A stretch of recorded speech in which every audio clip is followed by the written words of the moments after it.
Hello everybody, my name is Alex918. Welcome back to another writing stream. But this time I am joined by a very special guest. Digital Darling Arts, why don't you say hi to our viewers? Hi, my name is Digital Darling Arts, but in Alex's server, you might know me as Cursed. I am very excited to be here. Yes, if you don't already know, Cursed here is the original owner and creator of Amir Sinister. I was given their permission to use them in my story. So, and now, finally, after many streams and many other VODs, I am going to make his official introduction. But I just gotta make one more scene first. So. Exciting! Alright. Now, let's see. Oh,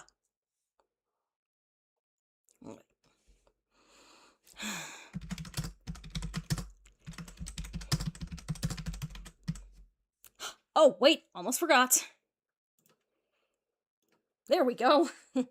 Sorry, I just recently started using different scenes for OBS, so my brain just blinks out sometimes and forgets to switch over.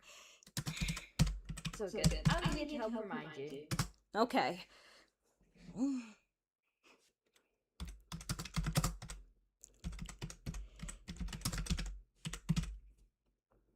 Should be capitalized.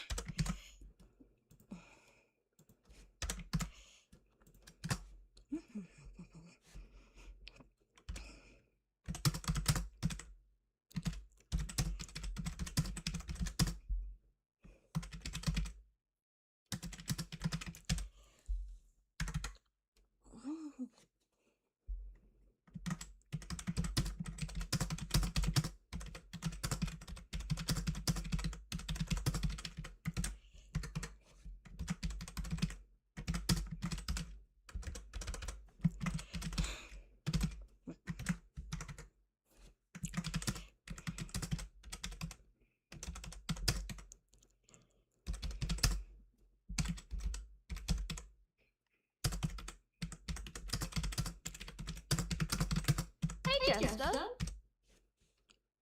Huh? It has been a long time. Wow.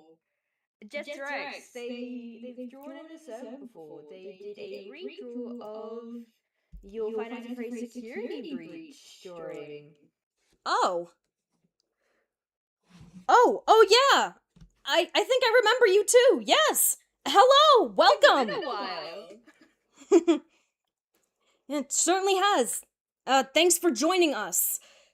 We are continuing to work on this story that's been dominating my life for the past 2 months. Anyway.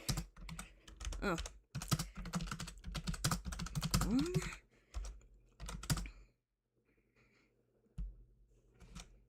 We genuinely do have to catch up after the stream.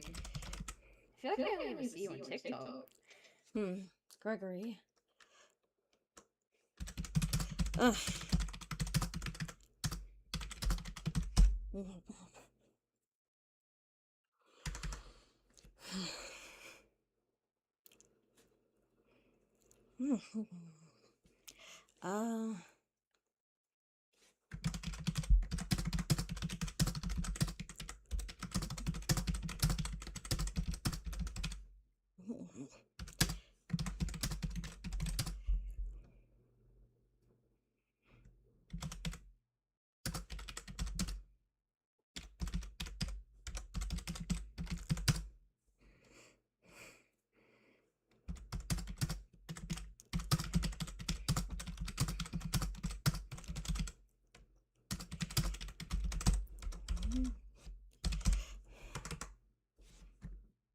I mean, people always drift apart, so it happens. But I'll definitely be texting you after this, because God, we do have to catch up. It's been what, 2 years? Maybe.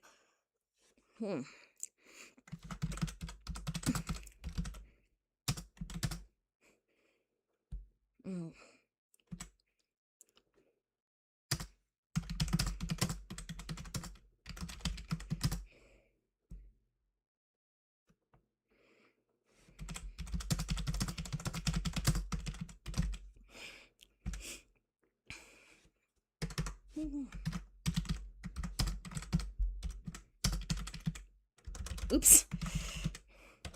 Oh my god.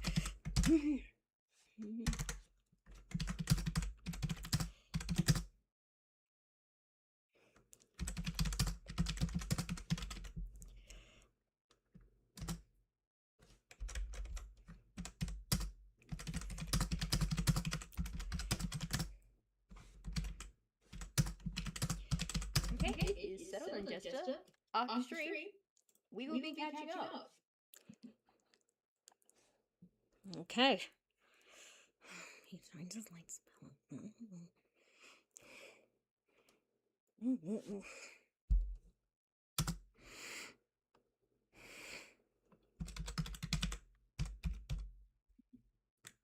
Threatening.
Um.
Does each other typically have space?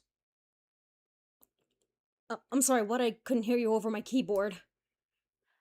Uh, the word each other, I'm pretty sure it's two separate words instead of one word. But, like, Hmm. I do that too, so I pick up on it easy. Oh. Also because of the red line. Yeah. I don't know. It looks better as as a whole word to me. I get that. But the amount of times I've typed at least thinking it's one word, but it's separate words.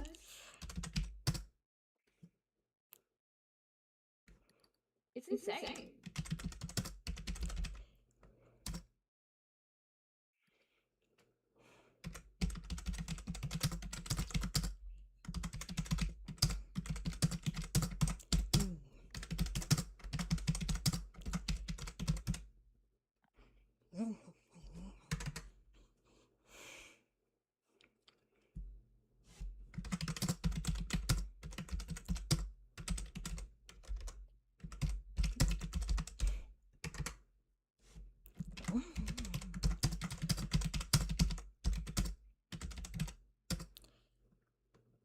I get it. I write aloud instead of aloud almost every time. uh, yeah. Different words, but they sound the same. I totally get where you're coming from. Oh, the amount of times I've done thrown as in like throwing instead of thrown as in the seat.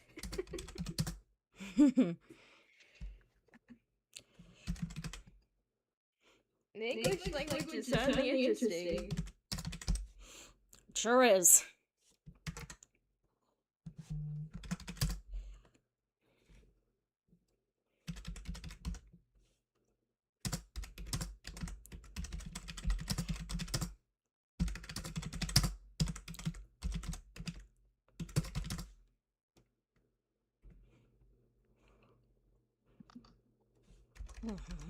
Oh, because it's been a while, and I feel like I should explain this for people who knew me when I posted Next Night content on Tumblr, and for those who haven't spoken to me in 3 years.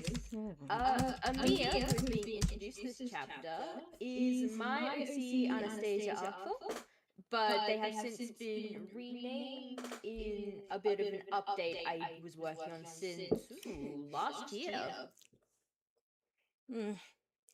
Yeah, and if any of you guys are old enough fans of my channel, you'd know that I actually did a request from Cursed to actually draw Anastasia. And I'm pretty sure. I still have your half. I'm pretty sure I posted it on YouTube too, like the speed paint. Oh, no, it's been so long, I don't remember. Here, let me pull it up for the rest of you guys right away. Let's see here. Oh wait, no, it's under requests. Hold on. Right? Wait. I always forget what folders are in which. Ah, here they are. This is what Anastasia Archiflow, or Amir now, looked like a very long time ago. And look, I even have it titled as One Girl Many OC's Art Trade. That was your old username, wasn't it? Yeah, that was before I came out as non-binary. Yeah, it's crazy we've known each other for that long. Honestly, I remember watching your videos back in high school. Which isn't saying much because I am in my 20s currently. So, I think I was 16, 15 when I first started watching you. And I was like 15 when I first started the channel. In fact, it's going to be its 10th anniversary come October. And I do have something planned for that.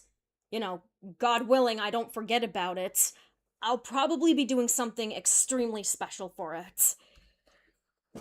I mean, even if you forget by like a day or two, I'm sure your audience won't mind waiting. Yeah, definitely. Because the wait is always typically worth it.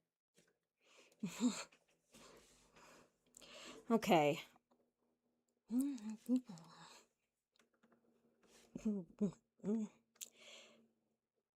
Uh. You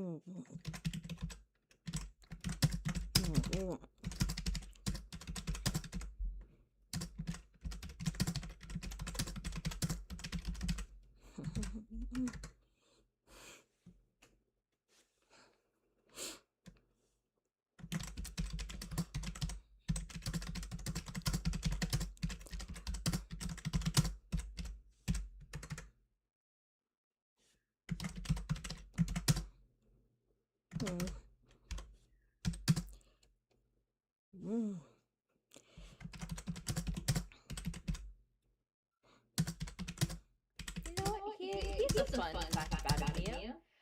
His name plays into the next to knight's naming trope. Like how arrow is a play on arrow, Claymorrington is a play on the actual sword, a claymore, Axel being an axe, Macy being a mace, and Lance, so his full name's Lancelot, is a lance. So Amir follows that naming motif with his first name and last name. Amir being a word similar to a mirror, Oh. and Sinister is a play on the word sinister. Well, I got that. Also, Lance's full name is Lancelot? I did not know Lancelot that. Richmond. Yeah, I mean, I kind of figured he was kind of based off of the mythical character Lancelot, but I didn't know that to be true. Also, you're this is another embarrassing thing of me not getting my full Nexo facts straight, but for the longest time, I actually thought a claymore was a type of explosive. I didn't even know claymores existed until I saw a real one when I went to Europe. Yeah, the only way I found out that a claymore was also, or was a sword, was when I was watching through a long play of Legend of Zelda Tears of the Kingdom, and one of the obtainable weapons is a claymore. And I'm like, oh, wait, it's not an explosive? Yeah, the whole reason I thought it was an explosive is because I used to watch Vanoss Gaming when I was much younger.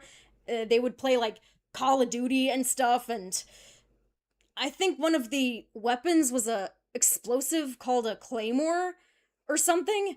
At least that's what they called it. I don't know if what it was actually called, but yeah, so another little tidbit about me. I remember so vividly on that trip where I learned that claymores were an actual sword. I was complaining to my parents because I was hyper fixating on Nexonites at the time. I was like, it doesn't make sense. Macy's weapon is a mace. Lance is an axe. Lance uses a lance. Axel uses an axe. Aaron uses arrows, though technically he's crossbow, so it should be crossbow bolts, or like naming him Bolt or Chris because crossbow. Close Or enough. having his name just be Arrow and then just giving him one type of archery tool doesn't quite make sense, but oh well, it was a kid show. But I remember just being so confused because it was just, and then there's just clay. Yeah. It took seeing the actual sword to finally connect point A and point B. Yeah, I don't know claymores were a thing until my friend became a Genshin Impact fan. Fair. And Bolt would be a sick name. Yeah. You're right. That would be. Okay. Now this is And plus, it would go into his motifs of being a speedster and a daredevil. Because bolt, lightning bolts, they're fast. You know, I wouldn't be surprised if that was one of the concept names the creators had for him while the show was still in development. Oh, Archie. Okay. That's a little too on the nose. But hey, a lot of these names are on the nose, so what We what am I literally to do say have anything? Clay Morton. Yup. Monstrux is a play on monstrous. Yeah. And of Not next to Knights, but Garmadon is a play on the word Armageddon. really? Oh, actually, now that I hear them side by side, that makes sense. Wow, I didn't know naming conventions like that went all the way back to Ninjago. That's crazy. Okay. I mean, it was more of a play on words to name the big villain. Mm. Yeah, that. Like, I guess so. it just sometimes it just happens that, like, when you're playing around with the words or doing temporary names, they can end up being the permanent name. Like, in one of my favorite games, it is a series called Monkey Island. It is a very old game. The main titular character is a pirate called Threepwood. The game was originally meant to have a female protagonist and a male protagonist. Also, Jesse, you're gonna make me laugh. Jesse's just going on, Lance! I wonder what weapon Lance uses!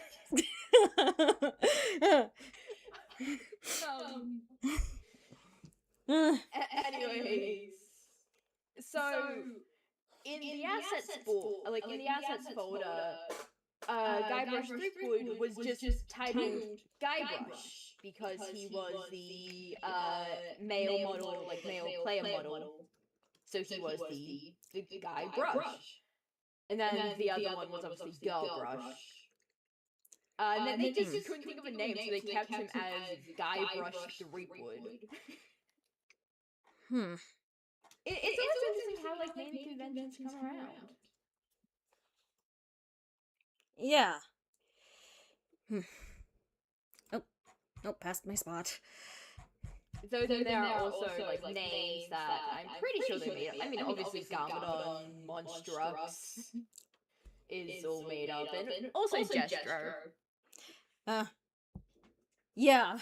Oh, speaking of which, I'm also going to reveal that Jestro's SF real name, like, Jestro is just a stage name. And, like, in the SF universe, because, come on, what kind of parent would name their child something like that? I mean, yeah, well, with the main characters. Yeah, exactly. I actually do that with a lot of characters. But for Jestro, his name is actually gonna be Chester Newbrook. I'm gonna reveal that later on in this story, but I'm letting everyone know right now. So, yeah. SF Jestro's real mortal name is Chester Newbrook. And I can confirm that Jestro has no normal name in canon. He's just Jester the Jester. Okay, great.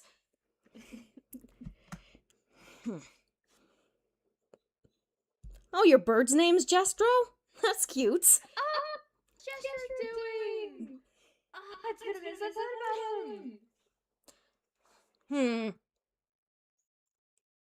about him. What? Who's this gonna be? Who should be?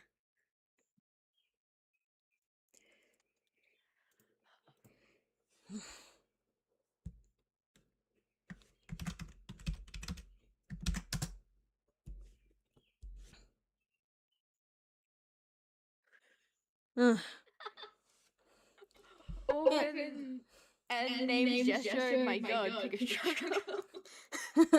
Yeah.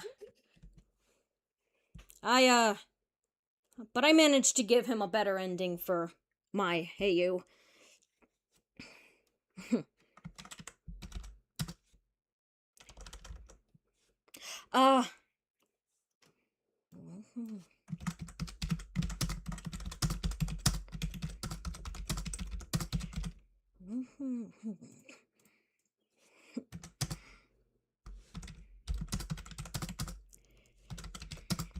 Valiant Sport, hi, welcome to the stream. Oh, hey, Lucas!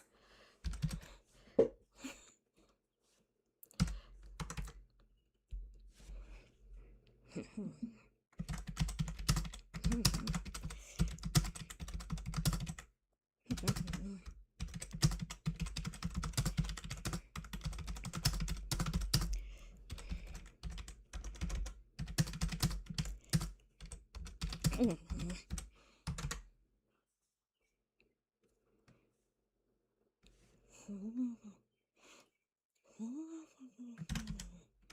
trying to think of what other fun next tonight, so we just do Lego facts I can share.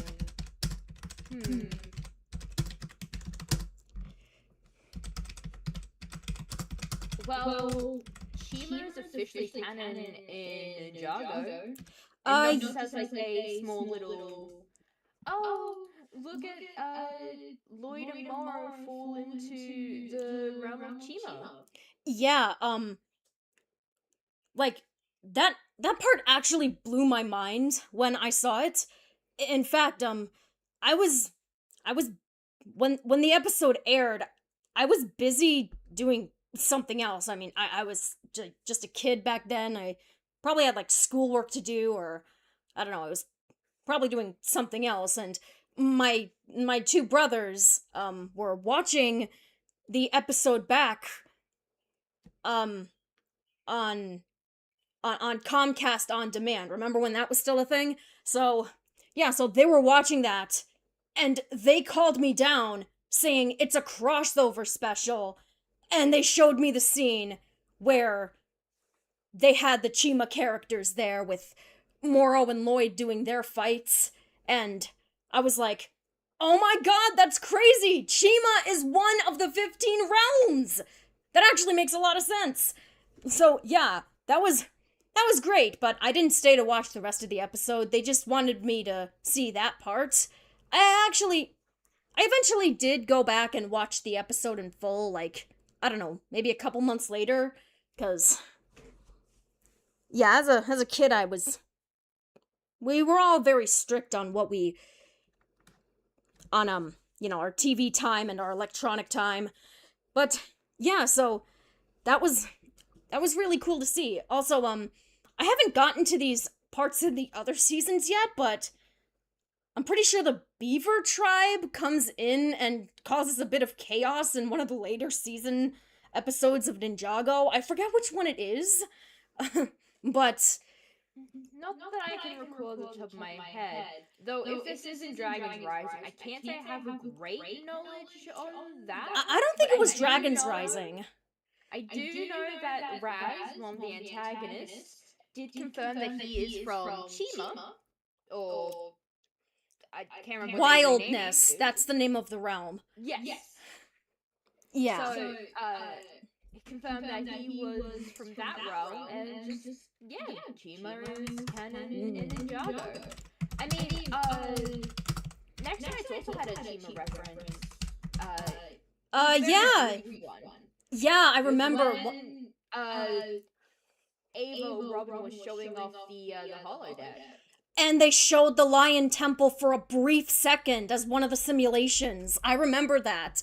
I remember rewinding the episode and rewatching it again to see if I was actually seeing that, because, again, that was funny. Also, Made people wonder if Chima and Nexo Knights were in the same area, same continuity. Yeah, but I'm pretty sure I heard somewhere that Lego Nexo Knights is a TV show in the Ninjago canon. So, well, I don't know who confirmed it. I mean, I kinda frequent the Ninjago subreddit, so that's how I found out most of this information.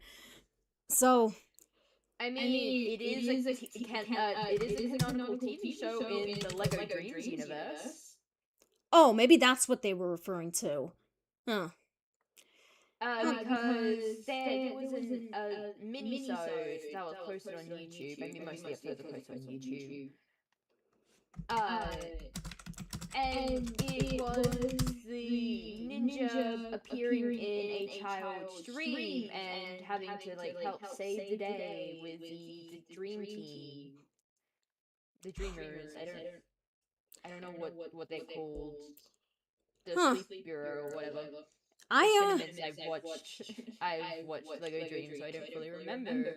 But by the end of the episode, like the kid whose dream was like going off talking about like, oh, we should totally have another like marathon again. Maybe next time we can watch Nexonite or Bionicles.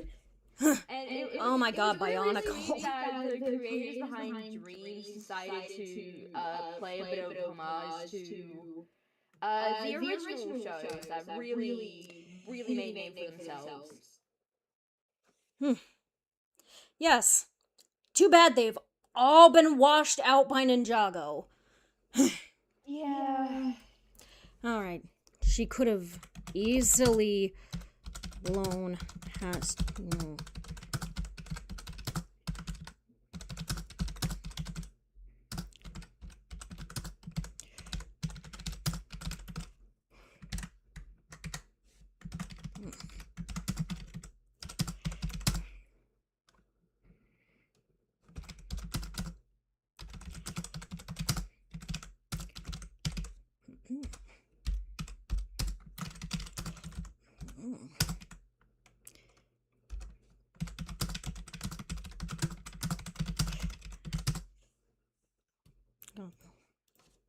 Oh.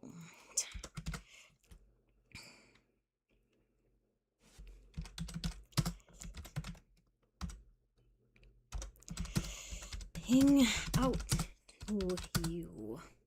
Hang on a second.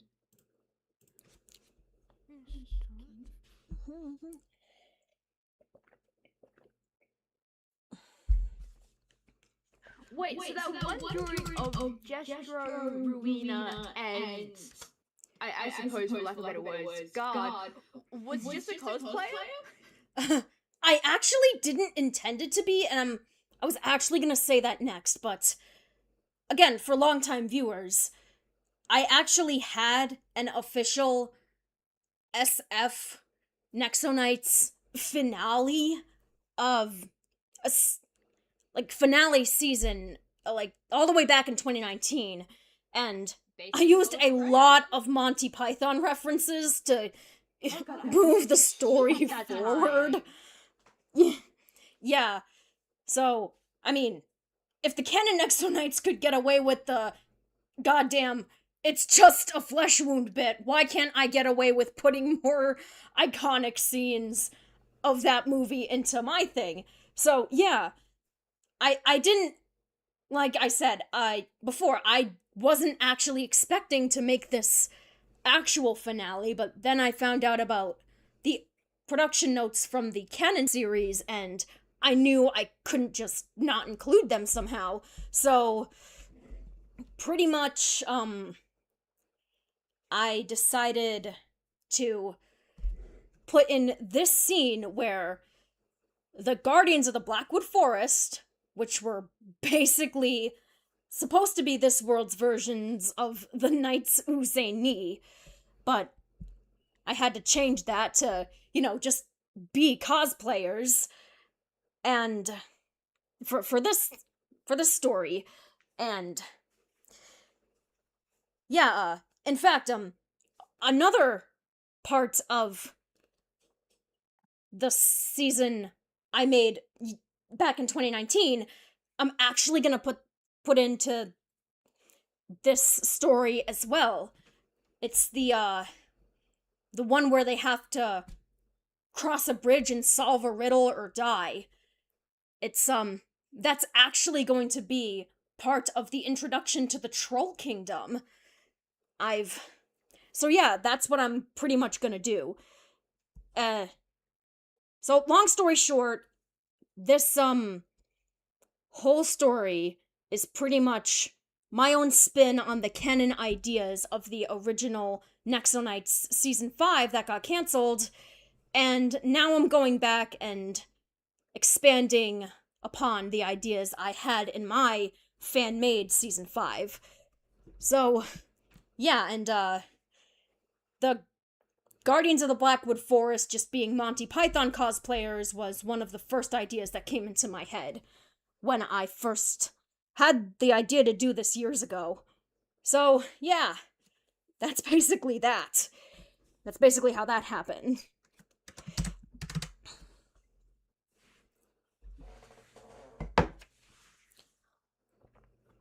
So that leaves the question of who is the protector of the forest then? Oh, there is no protector of the forest. It's just like any old forest that you'd find if you were to go to a national park or something, or just outside. It's an unprotected normal forest. Fair enough.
While we're here and we have some people in chat, why not get like a small Q&A going about the AU or Amia's introduction coming up?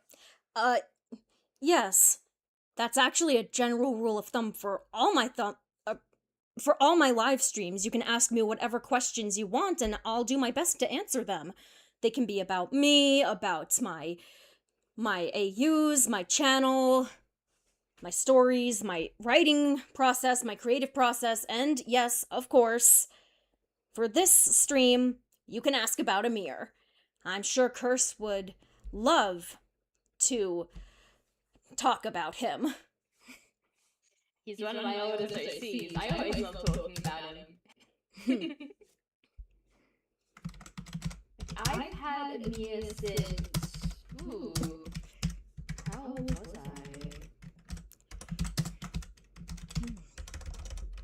I think I was 10 when I first made him.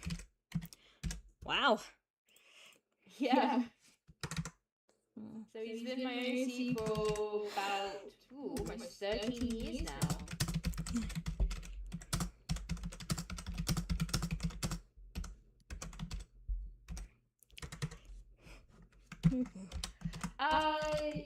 In general, yes, but in the Shining Friendship AU, no.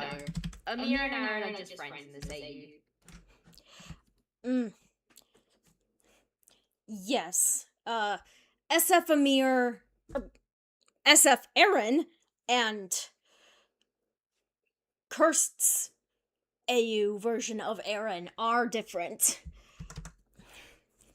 But SF Aaron and SF Amir are friends in the SF universe. So, Aaron is the one who told the group where to find Amir, essentially. Yes, and again, we're going to be getting to that.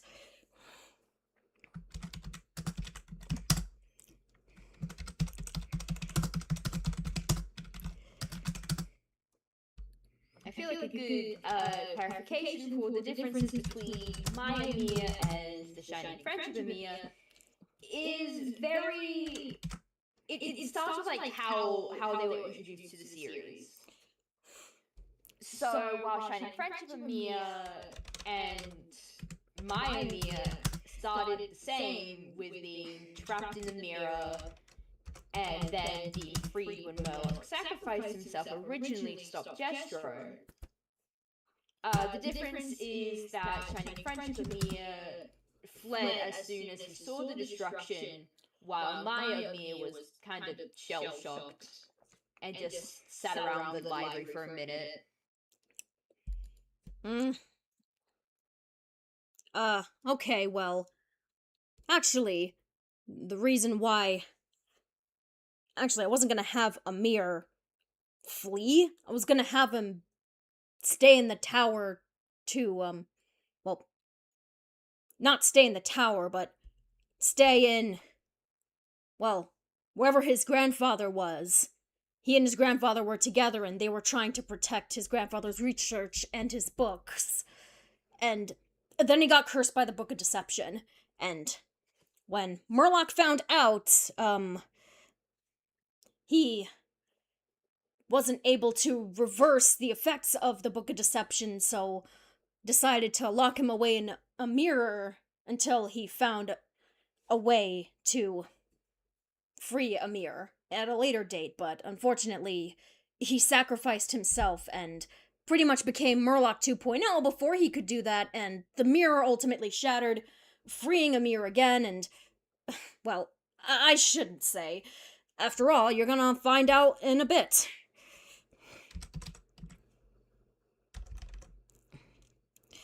In front.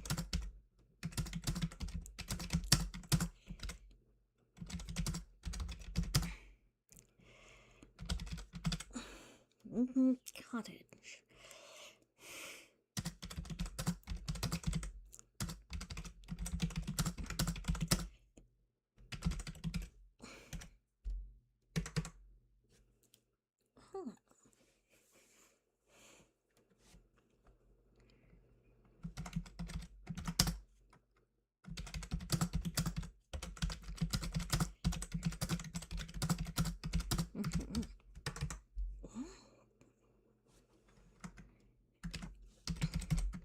Yeah, here's a fun thought experiment while we're waiting for questions. Ooh, first. Oh yeah, I sometimes have hung out in voice chat in the server. I don't do it often because no one often joins. But sometimes if you see me in voice chat, jump on in. I'll be happy to talk.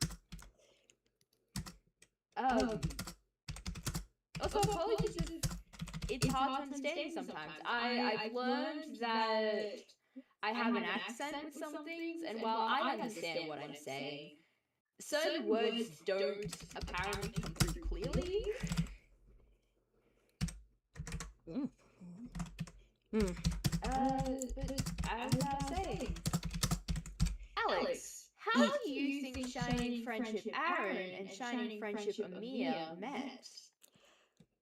Oh, well, it was actually at one of the many other interdimensional events the team would host at the School of Friendship, or Harmonic University as it's called in the SFAUs, and, well, they all kind of like caught a glimpse of him. Well, at least his cape. Because, it was a very specific shade of orange. Again, that's going to be something brought up in the dialogue later. But Aaron was the only one who was able to talk to him, I guess. And they hit it off right away, because, Aaron's friendly. Why wouldn't they? And they got to meet up later as, just hangouts and stuff, and Amir told Aaron everything about his backstory and what he ultimately wants to do, and how, and he and Aaron basically came up with this plan to have the team come and find him right now. So yes, and again, more of that is going to be revealed as the dialogue continues. I see.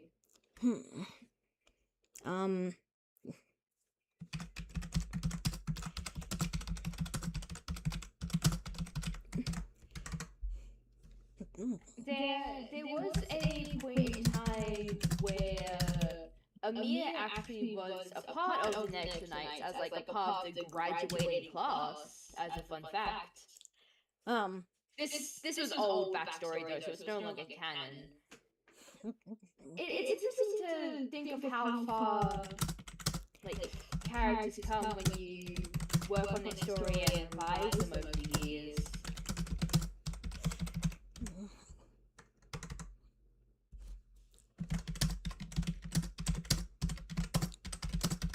So there is one trait that I carried over from his Knights Academy design, and that was his armor color.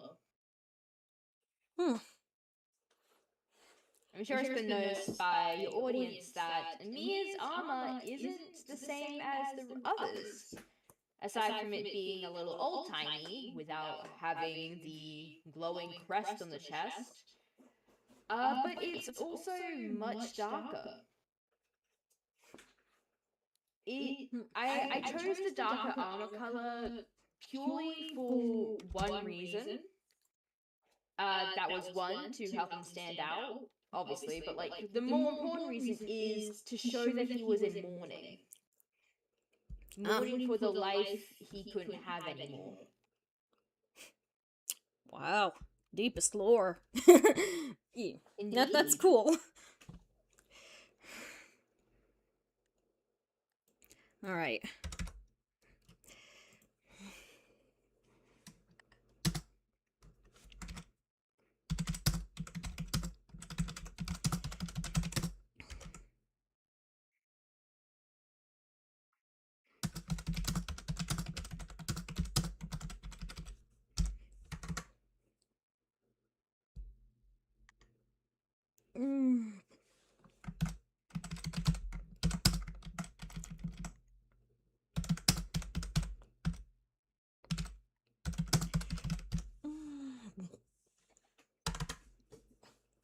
I will add, it's not just him. Ooh, hang on. Jester X has sent in, do Pinkie Pie and Jester get some good one-on-one time and shining friendship for no reason at all? Ha ha ha, I am a Pinkie Pie and Jester superfan. Actually, I've never had the two of them interacting together, well, in any of my stories, but I'm always willing to flesh out the extended SF universe any way I can. So, just for you, Jester X, let's say they do. Like, they do get together and do shows sometimes. Whether in Equestria or in Knighton, it doesn't really matter, but yeah, I'm sure the two of them would make an absolute killing. I can honestly see that. Like, oh, sorry. Something happened on my end. I can totally see them putting on comedy shows and Pinkie helping Jestro see like what good he can bring. Like to have fun laughing with people and not being laughed at.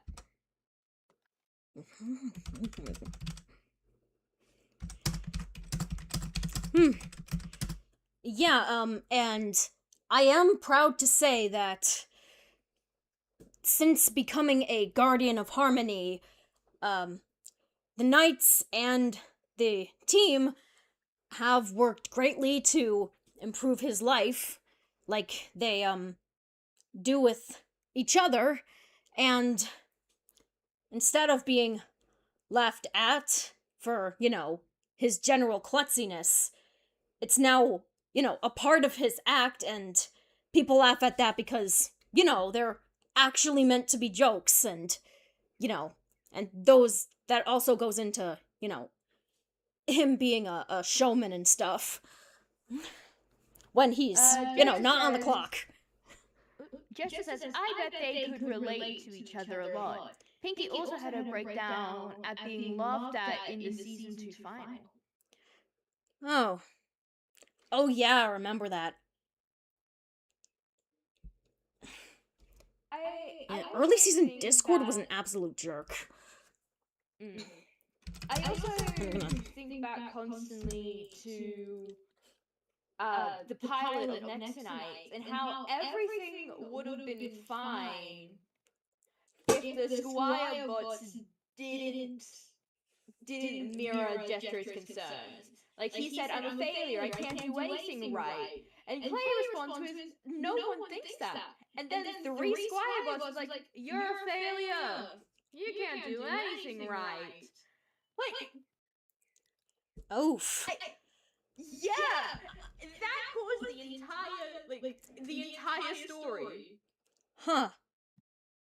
You know, I like to think it wasn't just the Squire bots, but it was more so a lot of other people told that to Jestro before that point, and those three Squire bots were just the straw that broke the camel's back.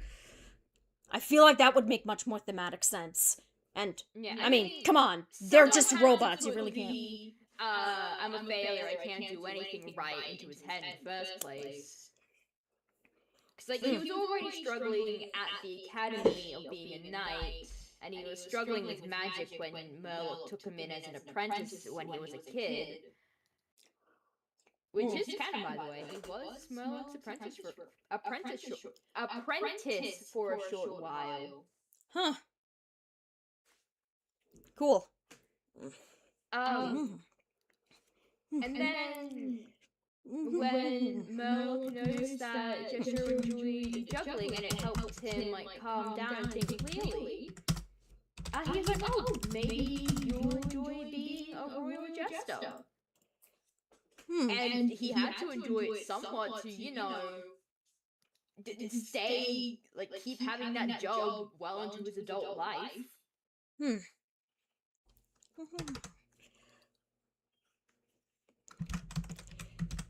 Yeah, that makes sense.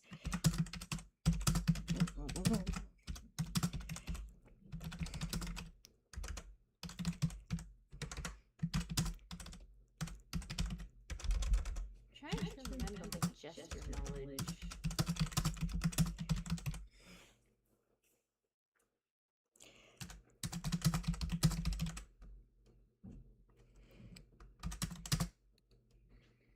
Because I know in a king's court there were essentially two fools, a jester and a fool. One can make fun of the king and have no repercussions, and one, if it makes fun of the king, it does get a repercussion. Trying to remember which is which.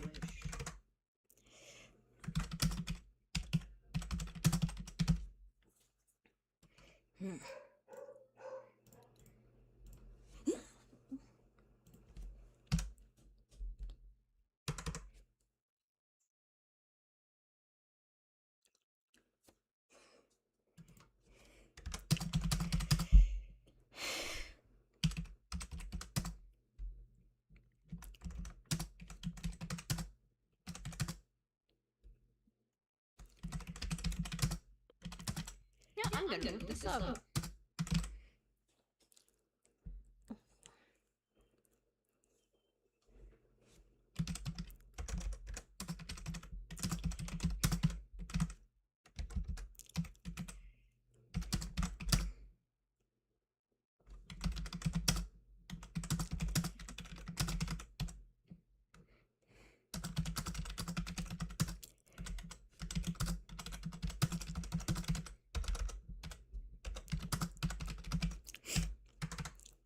Yes.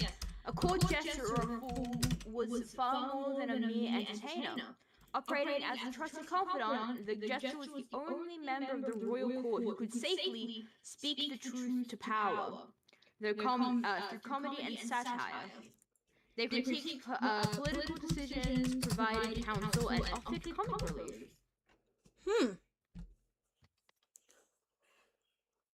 you'd think the jester would be more trusted. Yeah, but then again, it's a kids' show. Not a whole lot needs to make sense as long as it pushes the story along. And, entertains the kids while they watch it.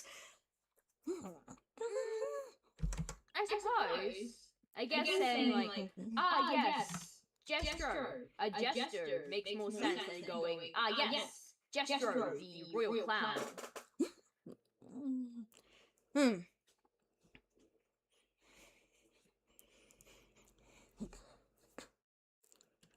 Oh, shoot, I wrote mirror. I meant to say window. God hates Gestro. They didn't let him be silly.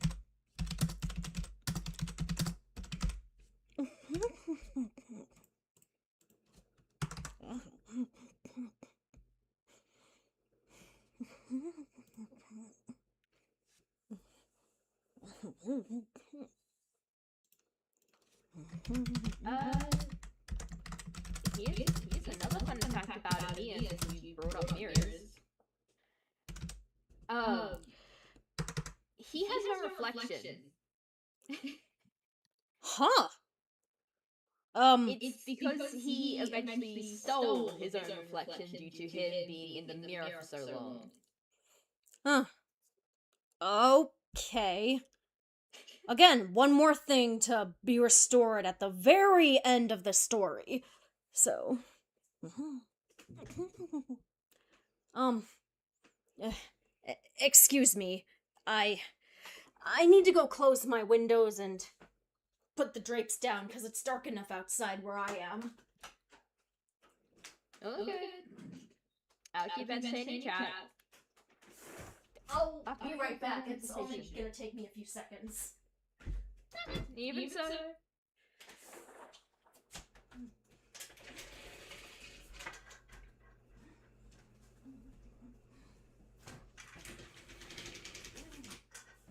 Anyways, how is everyone enjoying stream so far? I hope I haven't been talking too much. I know I can talk for a while.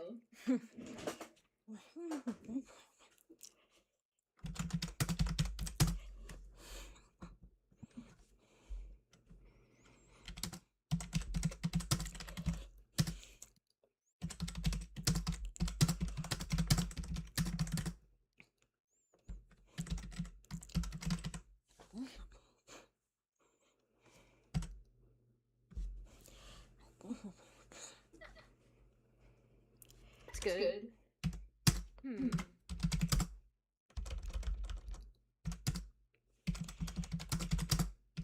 While we're on the next night theme, for those who have seen Next Nights in the past, or have rewatched it currently, or just it holds a sentimental place in your heart, do you have a favorite episode or moment you'd like to share with the rest of the chat? For me, I think it has to be the episode that's literally an entire Monty Python reference. You know, with the Black Knight and the it's just a mech wound bits. I mean. Oh, yeah. You know, I have two options. Mine is either Fright Night, because that was the only episode that ever got rerun on a channel called Go for me. reruns of only the same. Sorry. Yeah, sometimes they showed old episodes, but they only ever showed Fright Night. Huh. That's strange. I guess that's the only episode they had the right to. But if it was just the same episode again and again, I don't know, you'd think they'd either get the rights to more episodes or something, I don't know. It's only one episode per day, so it's a rerun, so if someone misses it, hey, they can catch it on the next day at the same time.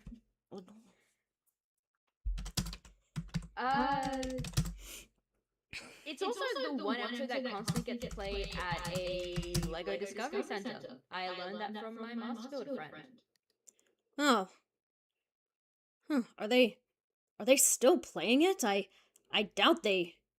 I don't know, it seems highly unlikely they would, considering it's 10 years after its release. It's just a Lego Discovery Center. They just put on episodes in the background for noise or for kids to stop and watch for a little bit. Interesting.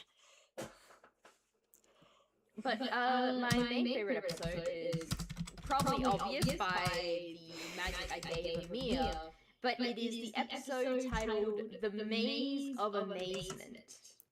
Oh yeah, I It's also remember the that one. episode that gave me a much greater appreciation for Axel. Yeah. I wish him being a lute player was brought up more. I think it was only ever in that one episode.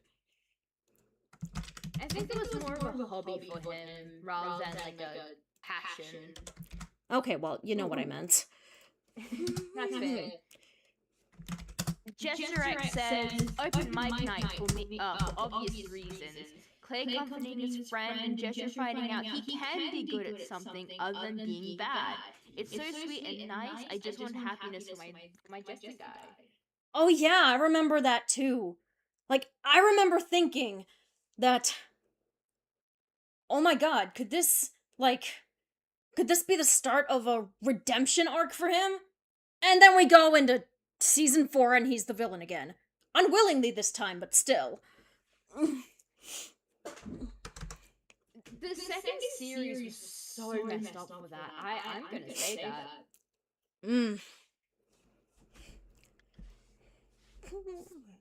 Like, he was actively trying to make peace with everyone, and then Montreux was just like, haha. Alright, well. In my SFAU, he was only in jail for a few years, then he and Arnaldi were released, and he was finally allowed to join Team Aurora, and everything looked up for him from there. So yeah.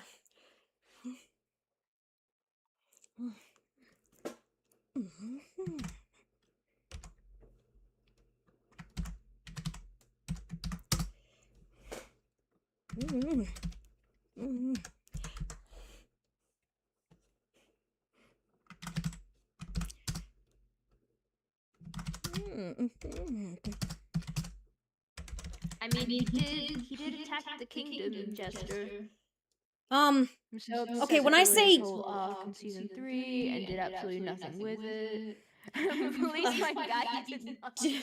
It's okay, Jestrex. He was only in there for like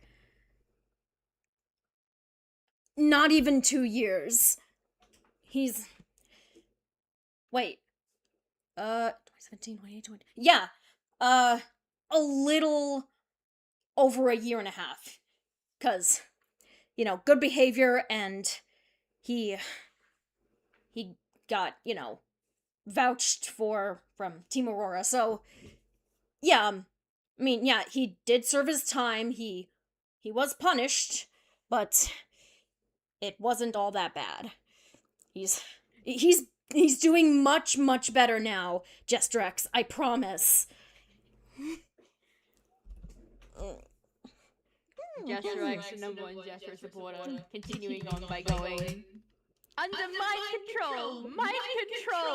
He didn't do anything willfully. He didn't deserve that.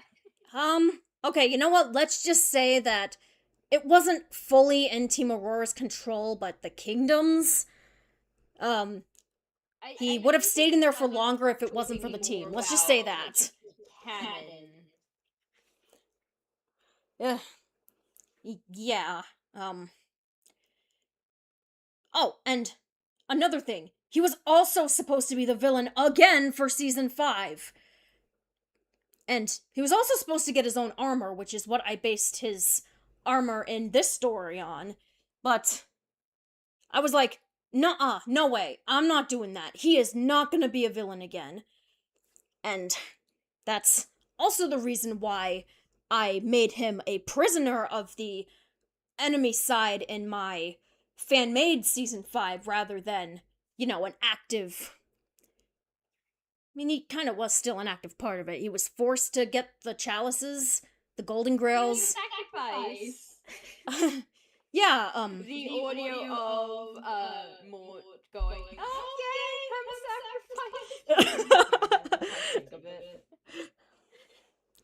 sacrificed. Yeah. I mean, I know, he should have gotten a true redemption arc. But, you know, the higher-ups at whoever makes the Lego TV shows just wanted to be mean.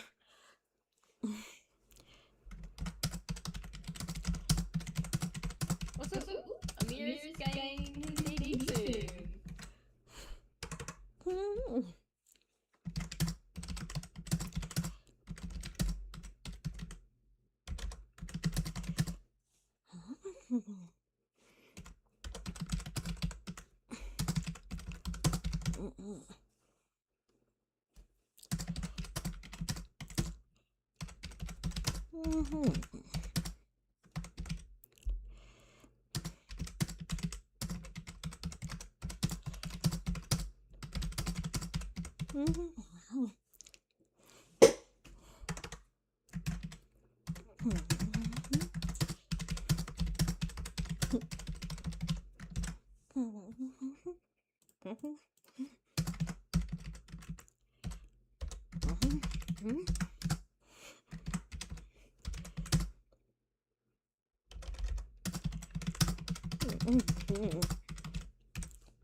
Just Direct said, I don't see the old season 5 sketches as canon. My next night season 5 is canon because Gesture gets a real arc and he proves he's good, and I will delude myself into believing it's canon.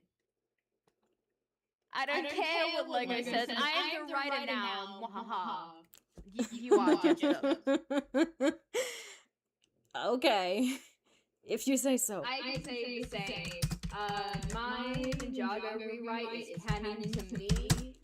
What do you mean the Tournament of Elements wasn't a thing for rich audiences?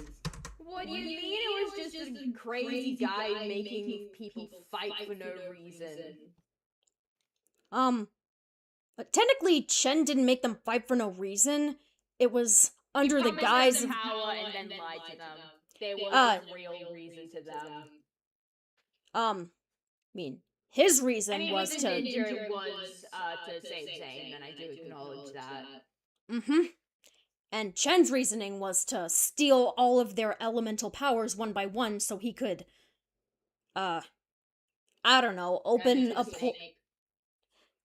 yeah, and then, I don't know, open a portal to another realm or something? Or command the whole snake army? I actually don't remember what that was about. No, he just wanted to be a snake. He wanted to bring in the new era of Anacondri. After the original Anacondri tribe was wiped out. Possibly cannibalized by Pythor.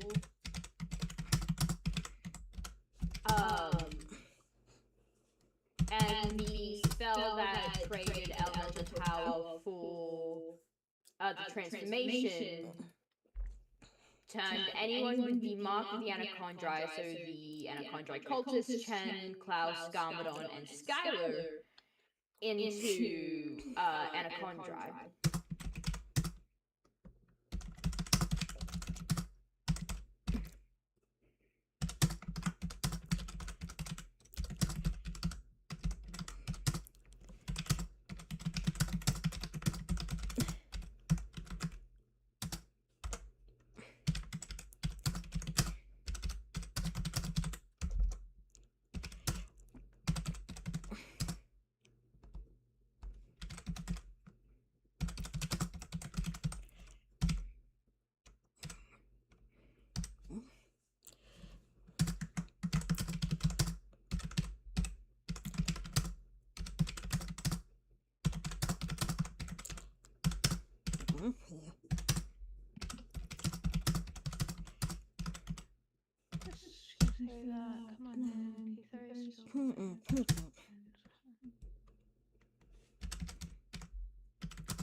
Oops!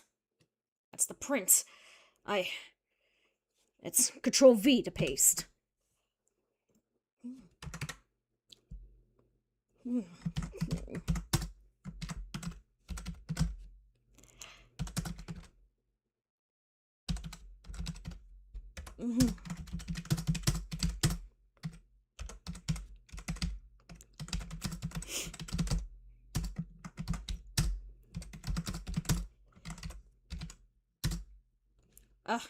Hold on. Gotta go back to see how you spell his name. Amir, it's Amir. No, his last name. Oh, yeah, I struggle with that too. Do not worry. It's Cynee. It's okay, I got it right here. Iree. Not double E. RRE. Whoops.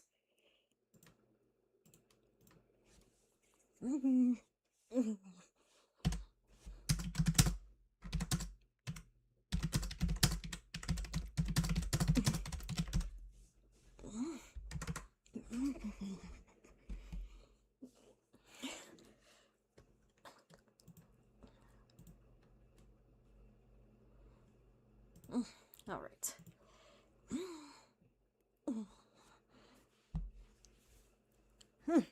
We got quite a lot of viewers here. Maybe I should stream at night more often. Oh, we do? Yep, 6. That's, Exciting. that broke the record for the last stream that got the highest number.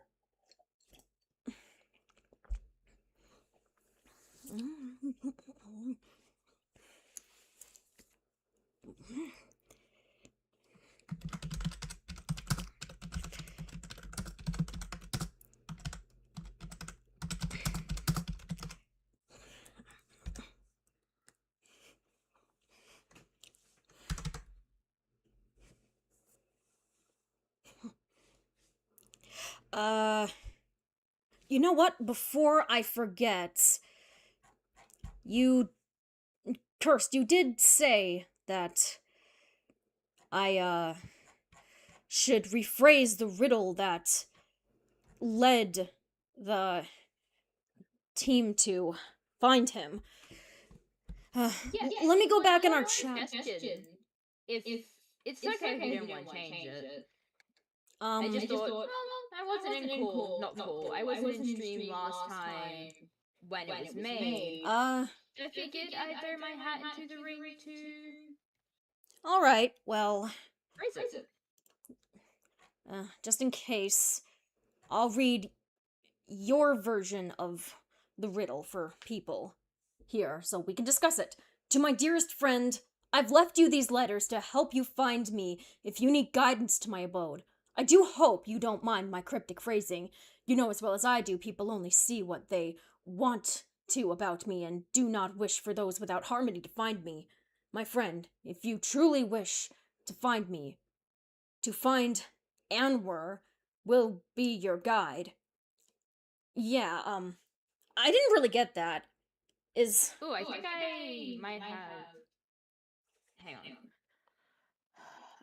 If you truly wish to find me... Find me... That should be... Comma... Find... No. If you truly wish to find me... The second find shouldn't be there for some reason. It should just be and where would be your guide. Sorry. That's okay. I was typing this slightly in a rush. I totally understand. Happens to me too. I I didn't get the whole Anwar thing. Is that supposed to be a play on his name? It's no, it is a name that means deceiver, trickster, and Amir's entire thing is deceptions and trickery. Hmm. Wow, okay. Neat. And I want some way to tie in, like, oh, they have to find this author, like, not like find the author, but like, oh, like Clay going, oh, I know this person. Well, I don't know them, but I've Okay. read them. It's a book. All This right. is the Well, author. the thing And then is, I did add under it, this would lead to a book titled The Mimicry of Mirrors, A Guide to Illusions by Enweir Hope. hmm. Oh, okay. Well, thing is, I wanted to not make it as obvious of wording. Sorry, it just your version of the riddle sounded way too obvious as to what the people what he expected the team to do, and you know, I there needed to be some kind of contingency in case someone other than them found the riddle. So they weren't That's able fair. to, solve it I right did away. phrase it so it would be more like, oh, we have to look for a person. But if you notice that the word guidance, harmony, hope, and envy were all in italics, it was Hmm. because those were the things that Amir wanted people to focus on. Mm. But Okay, well, if like someone was just looking at it and they're like, oh, I'm gonna find this person, they wouldn't have an as easy way because they're like, oh, so we have to find this person and where. hmm. Yeah, and but for my riddle, I made the words Amir wanted them to focus on capitalized. So, like, it's not. I mean, it's there, but it's not too obvious. Like, it can easily be passed off as an error in writing. Like, something that's easily missed if you aren't playing. Guidance, harmony, and hope. Yeah, I saw that, but I mean, you said he also put them in italics. So, It was more of a visual thing to ah, like discern, like when typing. okay. Okay, I see. Yeah, sorry if I didn't explain that well enough before. Okay. Well, and now to the rest of our viewers at home, I shall read the riddle I decided to go with. To whoever has found this stray entry of mine, know that I have long since hidden myself away from any unwanted prying eyes. My power is only for those who I deem worthy, and that is a very high bar to cross. The worthy I am referring to are those smart enough to solve my riddle and discover exactly how to find me. If you who are reading this are an ally of freedom, harmony, and the realm, know that I hid them in hope.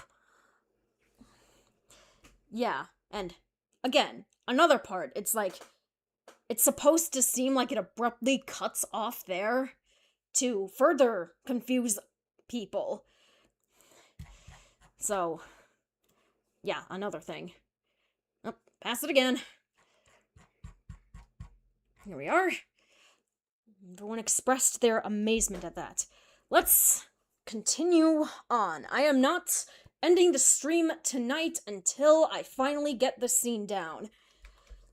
Alright. But the thing is, I don't know what else to write after this. Let me see. So they've just met Amir. Well, they've been welcomed into his home. He levitates the teapot over, his hands glowing with a pale yellow magic. To everyone's surprise, he casts a fire spell underneath the pot, and it begins whistling instantly.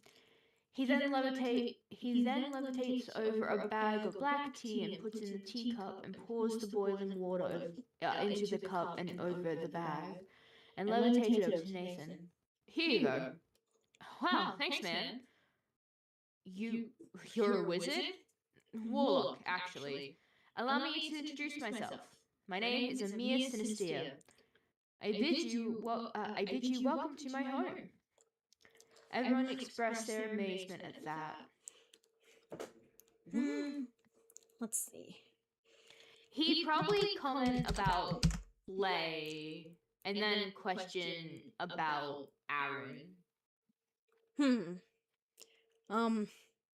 Okay. Because, like, you'd know of Clay, but probably not as well. And then you'd go, like, did Aaron send you? It could be like, all right. Not quite, but he led us to find you. All right. All right.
Here's a fun Amir fact. When he was like early in development, when I first made him illusions slash deceptions magic user. The way I drew his magic was similar to how changelings changed, because they were like one of the few points of references I had.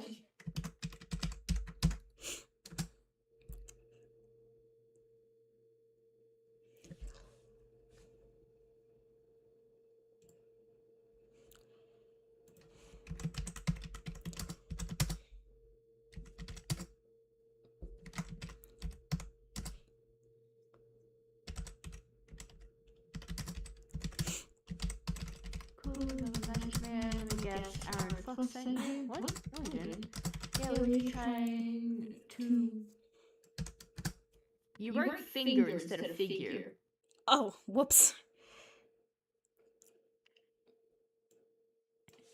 Figure out our next course of action, and Aaron suggested we check Murlock's tower. Then we found your journal page behind the mirror, and he trails off as Amir. As he remembers the way Aaron phrased the suggestion and the tone of his voice as he puts the pieces together.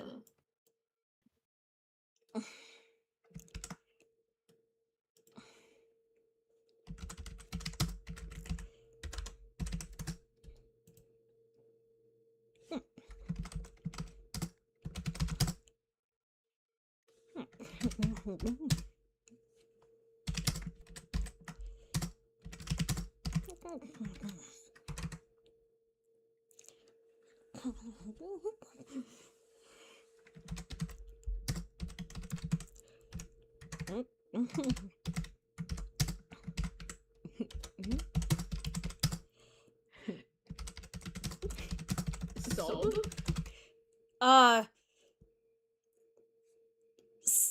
Son of...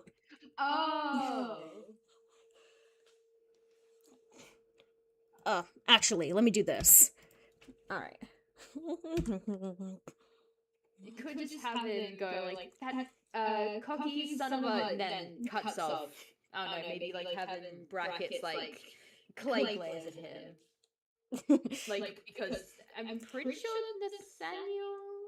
I mean, Robin and Ava are also, like, young. Maybe not kids by the time Shining Friendship is, like, the story is happening. No. They're both 19, 20. Okay. Yeah, a lot of time has passed. Then probably more of a habit from Clay to make sure that no one swears in front of children. Oh, well. Especially with Gregory on the team still. When I say Gregory, that I'm referring to my puppet character. Then, And Greg? yeah, if I'm Security breach Gregory.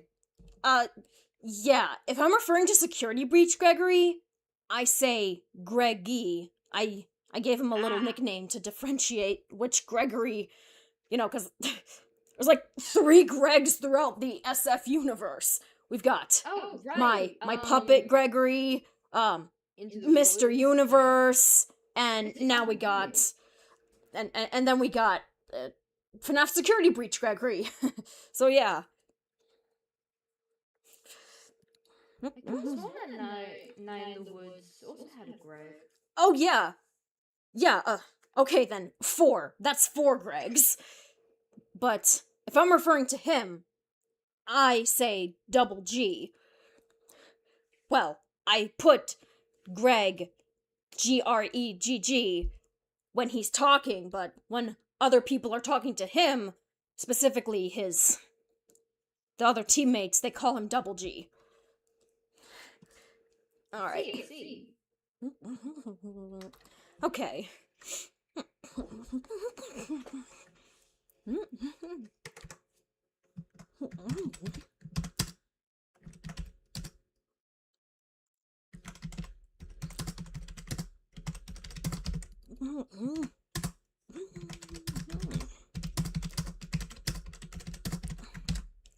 I should really send the Mia's voice claim eventually. Okay, yeah, sure. It's more of a note to myself because I keep forgetting to share it to people.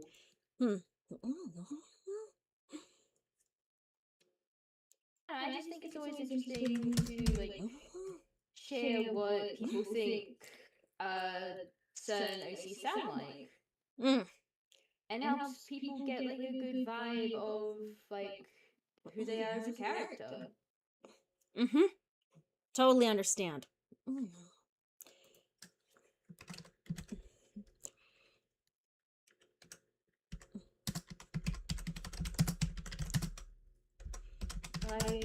have a character, her name's Mallory. Well, Mallory, but she goes by Mally.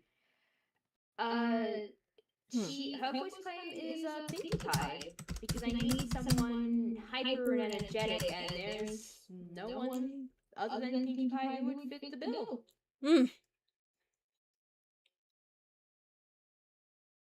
Plus, voice claims can tell a lot about a character. Oh yeah, for sure, for sure.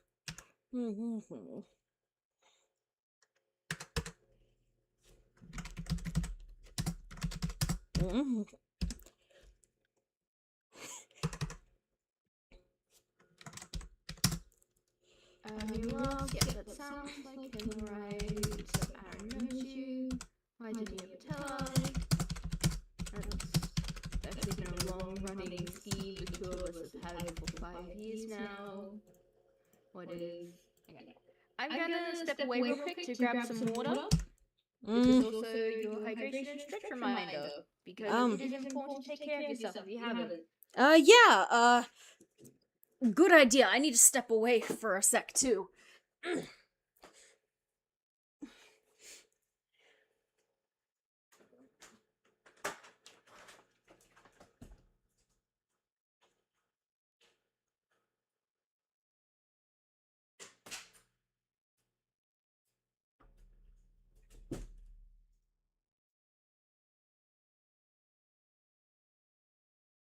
Alright, I'm back.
Okay, I'm back. Welcome back. Give me 1 second. Okay.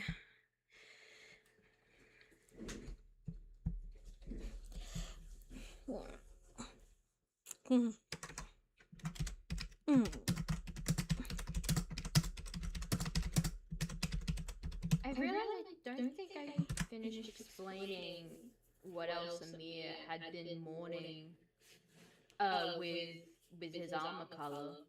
Oh. Aside from like the life that he obviously lost and couldn't live, it's also for the loss of the person he once loved.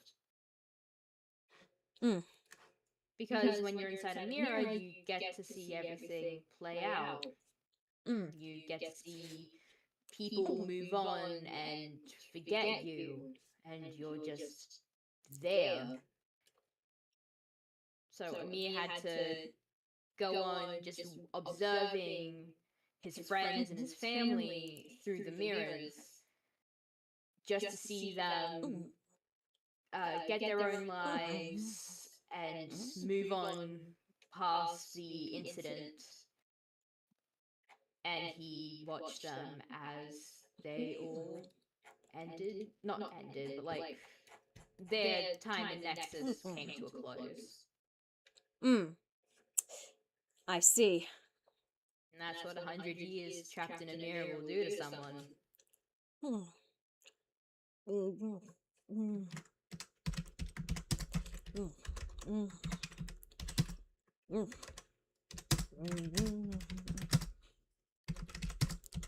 In the end, Amir is a very tragic, like one of the most tragic characters I have.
Okay.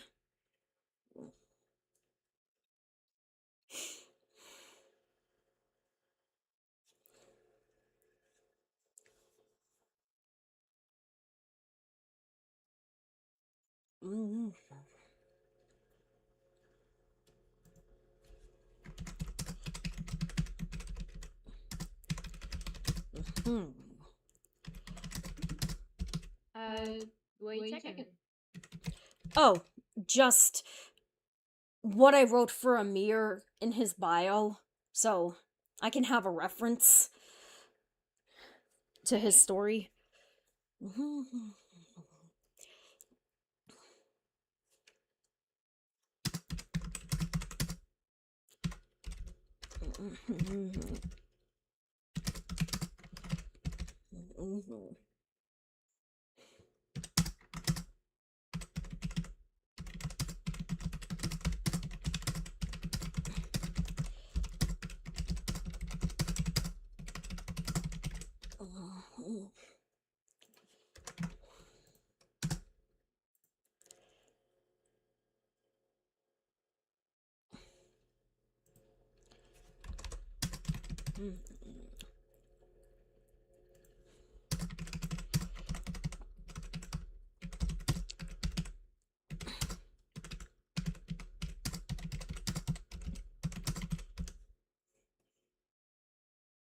I'm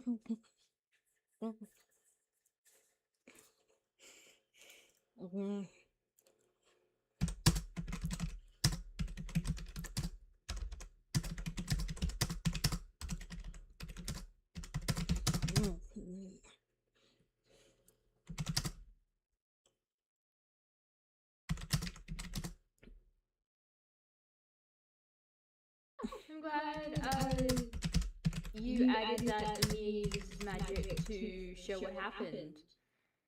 Because that is something he does. Oh, Because really? with his illusions, it's easy for him to show people what he saw. Huh. So, Cool. Well, I'm just doing that because Murloc also did that a few times, so. You know, wizard to magicaster to magicaster. I mean, he is a digital wizard, so I'd have to assume most of it's just his memories playing on the monitor. Yeah. Alright.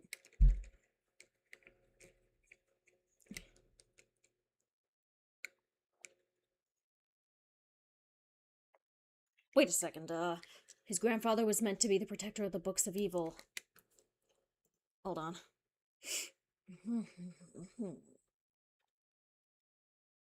Was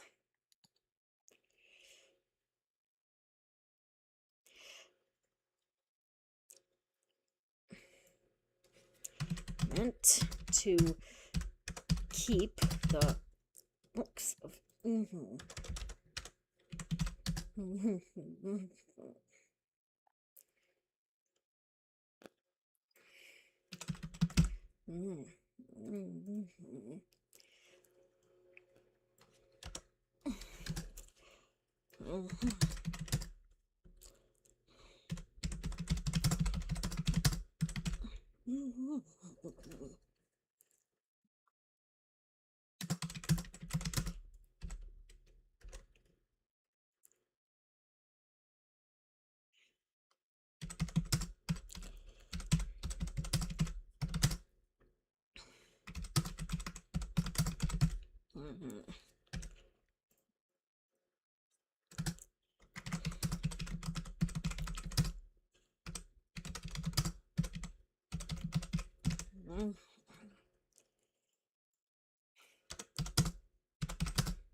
Wait, did it?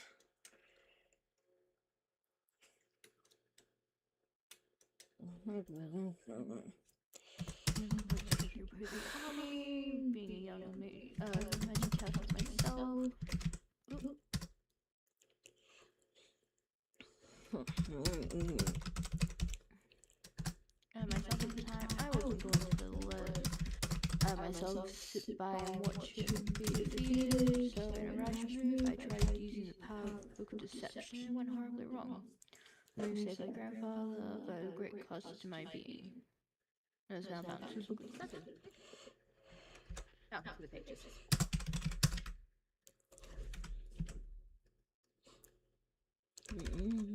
And that, for those who do not know, is a canon attribute from the original Amir. He is in fact bound to the pages of Book of Deception. No, until it's ultimately destroyed by the end of the first series.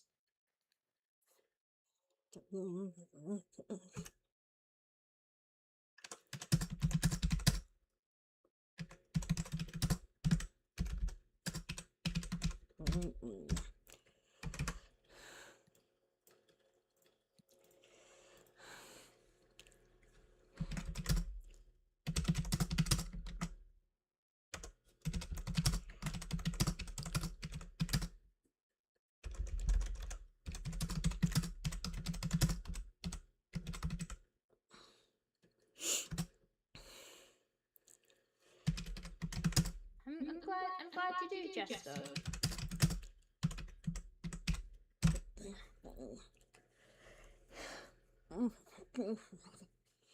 Honestly, as we discussed earlier in the stream, it's been a while since we've talked, so I'm not quite sure what aspects of Amir you may remember. And also, it's good to clarify stuff and give fun facts to the other people in stream.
I was now bound to the pages of the book that no longer belonged to us, and it changed me greatly. The form of young Amir in the moving picture became dark and beastly, his eyes burning a hellish yellow. As tears fell from them, the team watched on as Amir continued his story. We turned to Murloc for a cure, but he ultimately couldn't find one, so for my own safety against both armies, he made choices young in a mirror until he found one, and unfortunately, he made the ultimate sacrifice before he could.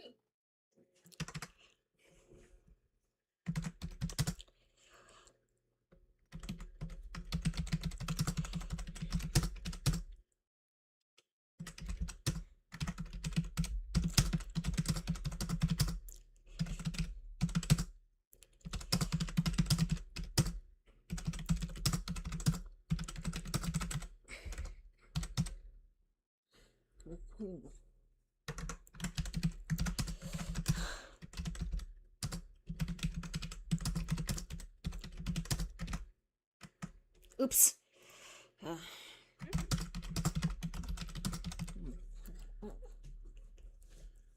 Him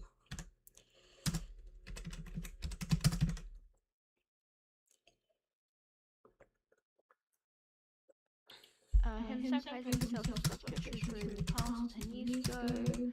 Played out before the spell shoved the mirror out, trapped and free.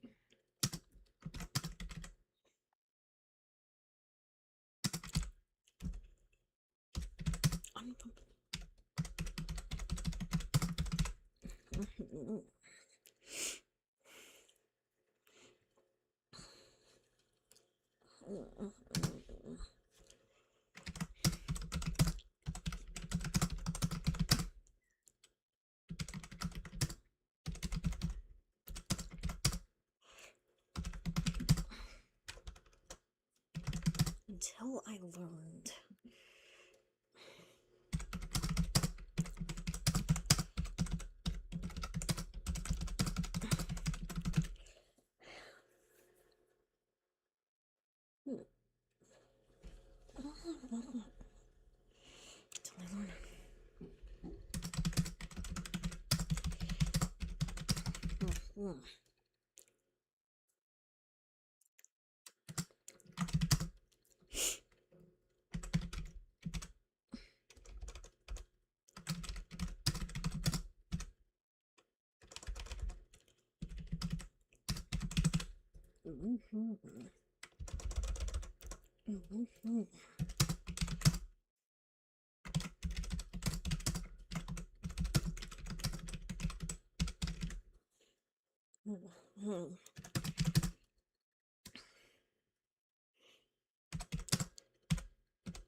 Since it's been a while since we've heard from chat, does anyone have any questions?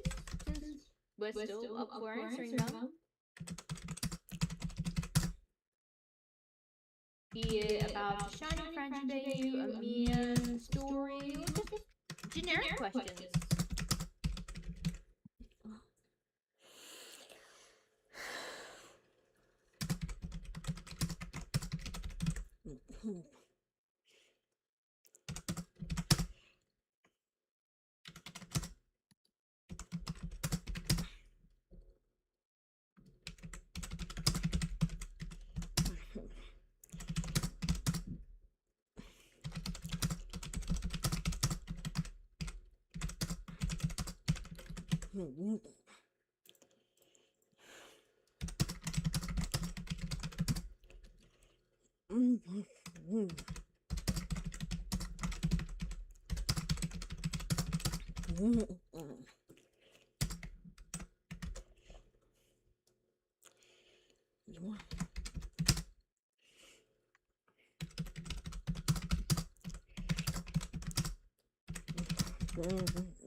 I'll be right back. I need to step away for a moment.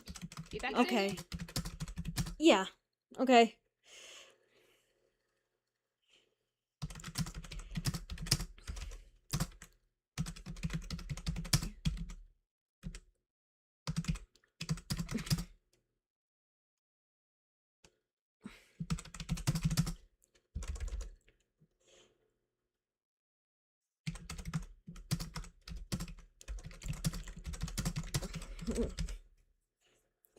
be.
um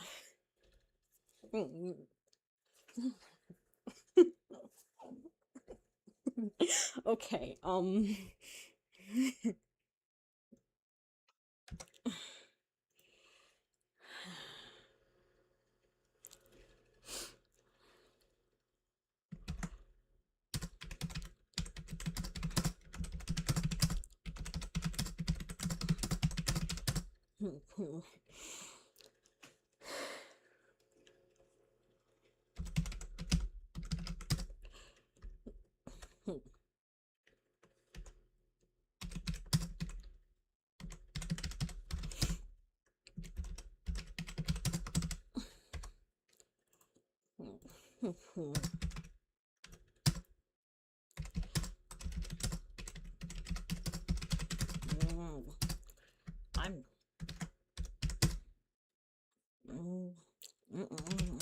Sorry about that. I'm back now. okay.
Right.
I think it would be quite rude of me to just randomly approach you with no good reason other than maybe another person who knew Mo back in the war.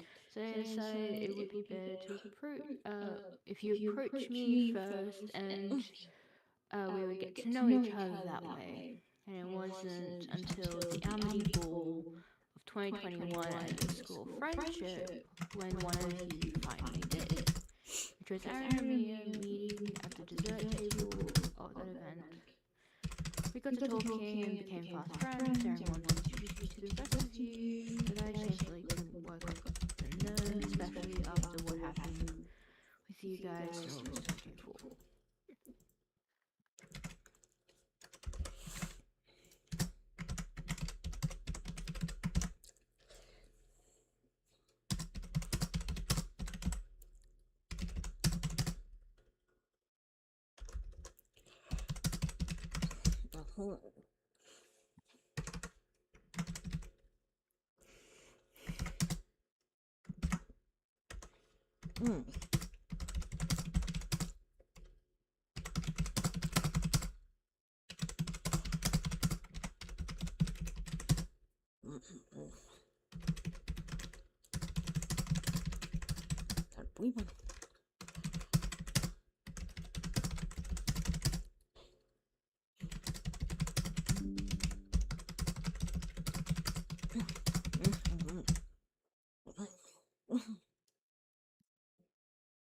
I keep getting those notifications.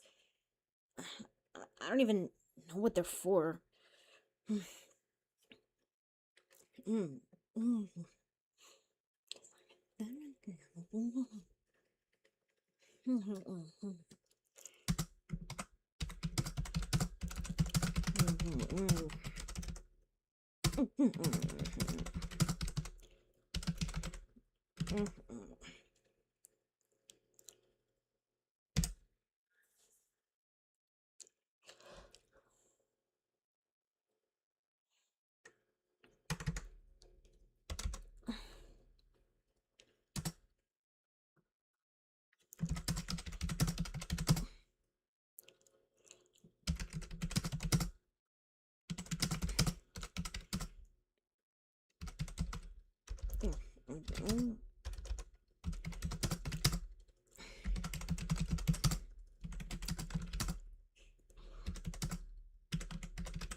Danger.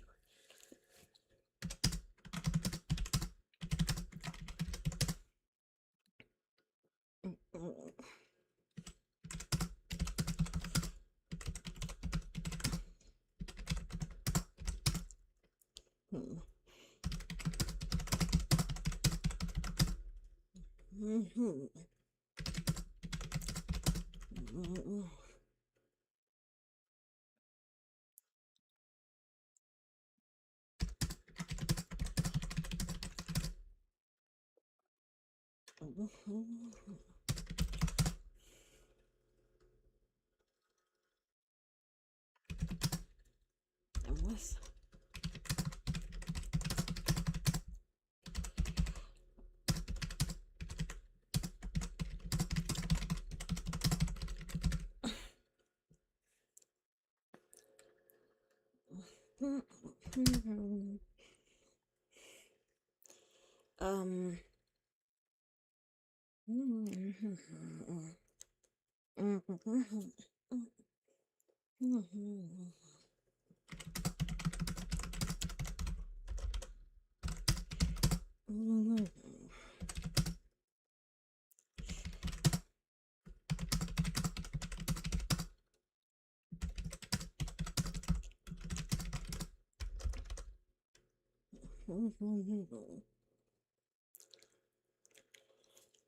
I appreciate that you kept Amir being a bit of a showman. I know I never mentioned it, but it's nice to know that that part of his personality, I hope, came through at least. Huh. Well, guess it's just a happy little coincidence. Oh, shoot. He looks over Yoko? Jestro. No, just put the wrong word in at the... Here, I wrote she instead of he. I fixed it. Yeah, I mean, it's fine.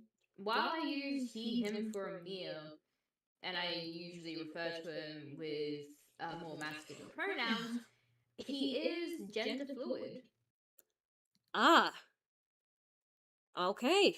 He just prefers to taking on a more masculine way of referring, but if you notice in the way that I draw him, he's pretty androgynous, leaning a little more feminine at times.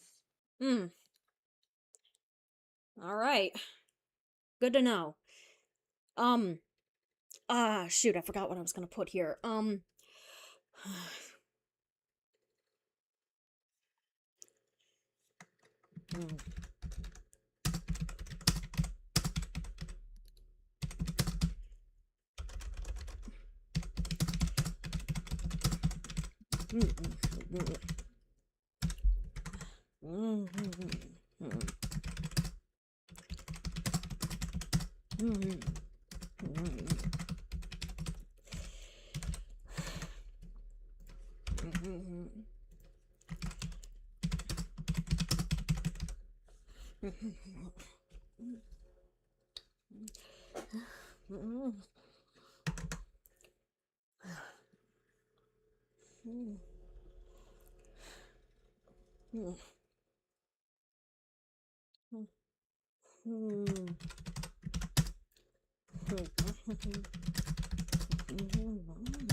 Maybe.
I do partly wonder how Shining Friendship and Mia is still, like, I suppose, trapped by Book of Deception.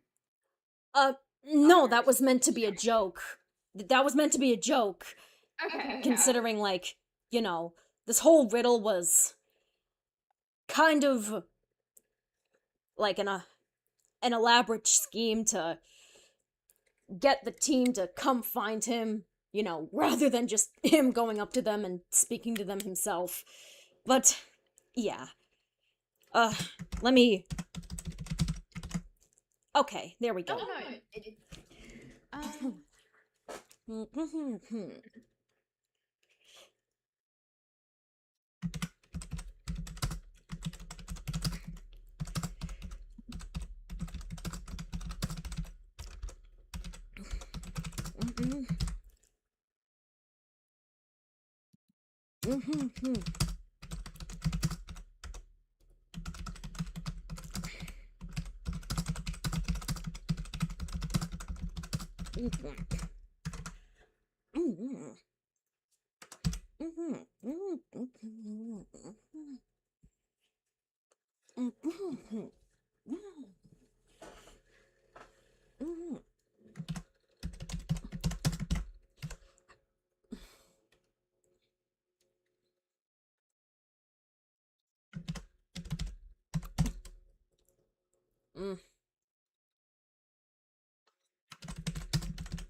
There we go. So when Jester commented about the illusion spell, they saw his true form in the memory, right? Yes. Okay. Just one extra clarification.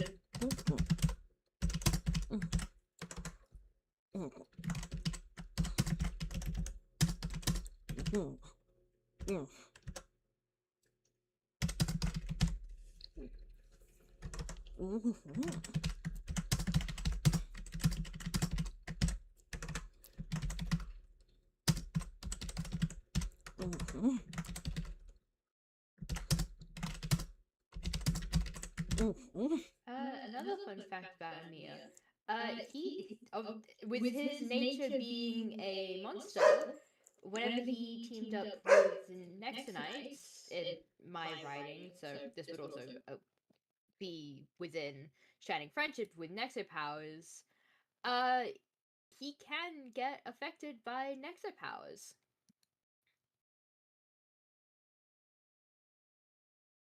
Okay, cool. Sorry, my dog was barking and I didn't want it to drown out your thing.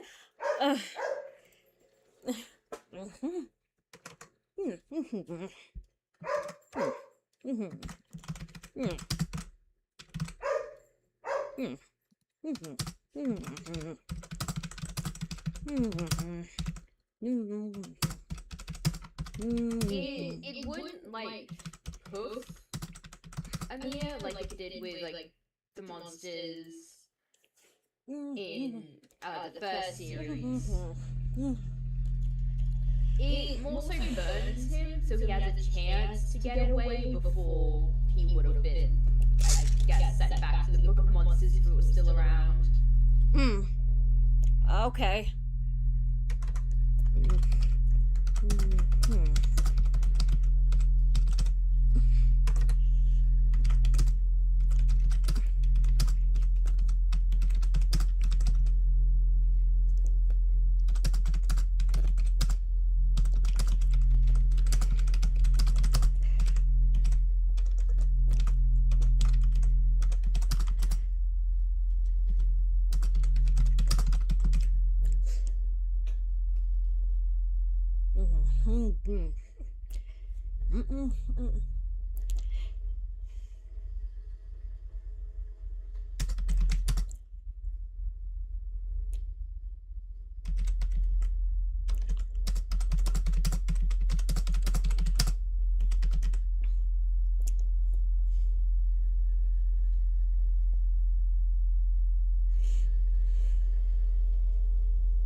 Wait, you think they're fins?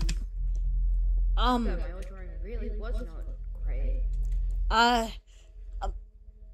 Well, I mean, I actually don't know what they are, but fins was the first thing that came to mind. They're bat wings. Okay. Yeah, sorry. I realized when someone brought it up recently that it read as fins. I was like, ooh, okay. I'll be sure to fix it when I fix up this. All right. Eventually. It's why I simplified the design down when I read through the rec for Shining Friendship of Mia. When I was simplifying all the design elements I did.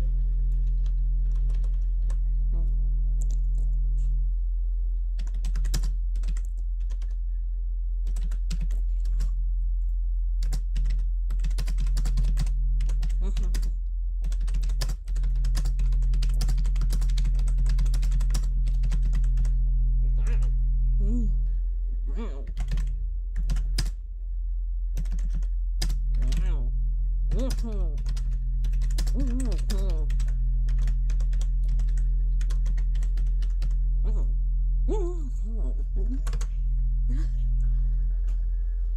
it's been a minute since we've heard from chat, how's everyone doing? Yeah, Yeah, I don't know. I mean, it says 6 people are watching the stream, but haven't heard anything from Jestrex in a while. I mean, they're online. I see them on Discord. Don't worry. I mean, it is also very likely that people are using stream as background noise. Or they're a bit scared of the local Australian. Much like our spiders may be intimidating, and meeting new people may be intimidating, but I am not.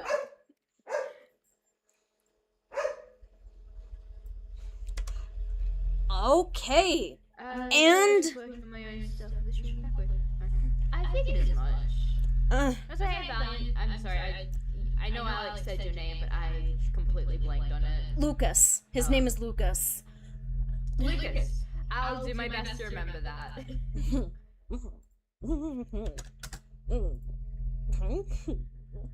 Alright. Yeah, so we are now officially done. We're done. Yeah, so now, as courtesy, we shall read what we have written the stream before we end things off. Ugh. Excuse me a moment. Okay. Emma, quiet.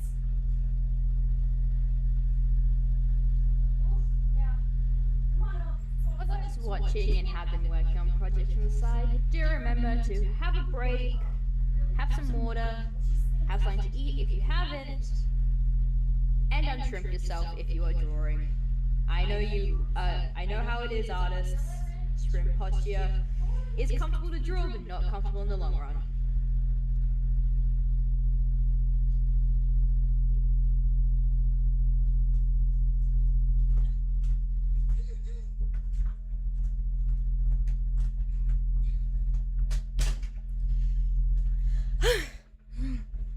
Alright, I'm back.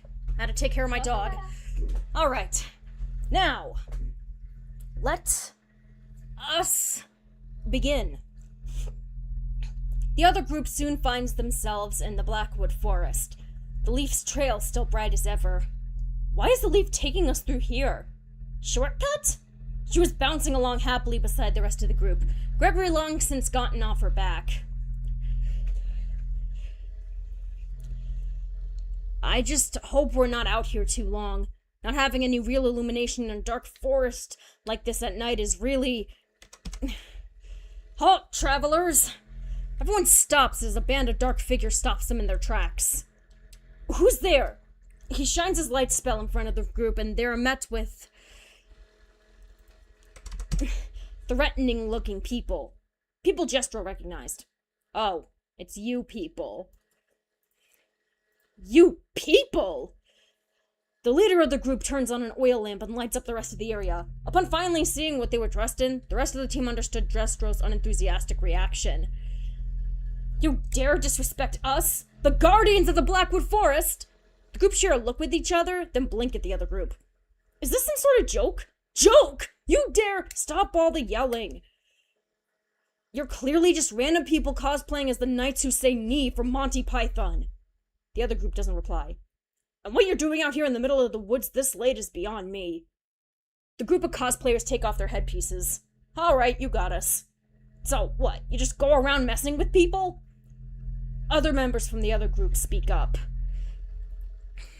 No, this is just how we like to get together sometimes. And since the kingdom is in danger again, we all thought we'd get together tonight. Well, don't stay out too late. It's been a very long night for everyone. You're telling me, I've actually been wanting to go home for about an hour now.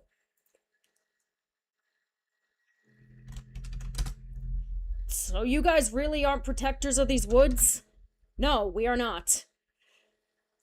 So when Rita was still evil and brought me and her army through here, she could have easily blown past you guys without getting you that stupid shrubbery first? Yes.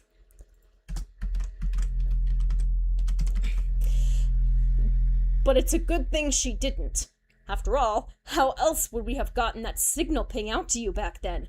A bit of silence passed over the group. Wait, that was you guys? Sure was. And we kinda knew you were onto us back then, too. You were onto us back then, too. He points to Jestro. Wasn't trying to hide it. Alright, you can pass, Team Aurora. The group of cosplayers move out of the way. Thank you. Stay safe. The team continue on their way and eventually find the magical leaf floating in front of a door to a quaint little cottage just on the outskirts of the forest. Edge of the forest. This is where the leaf wanted us to go. I think that's Dublingham over there. He points to a town not too far away from the cottage. Yeah, I think it is. You think anyone's home? There better be.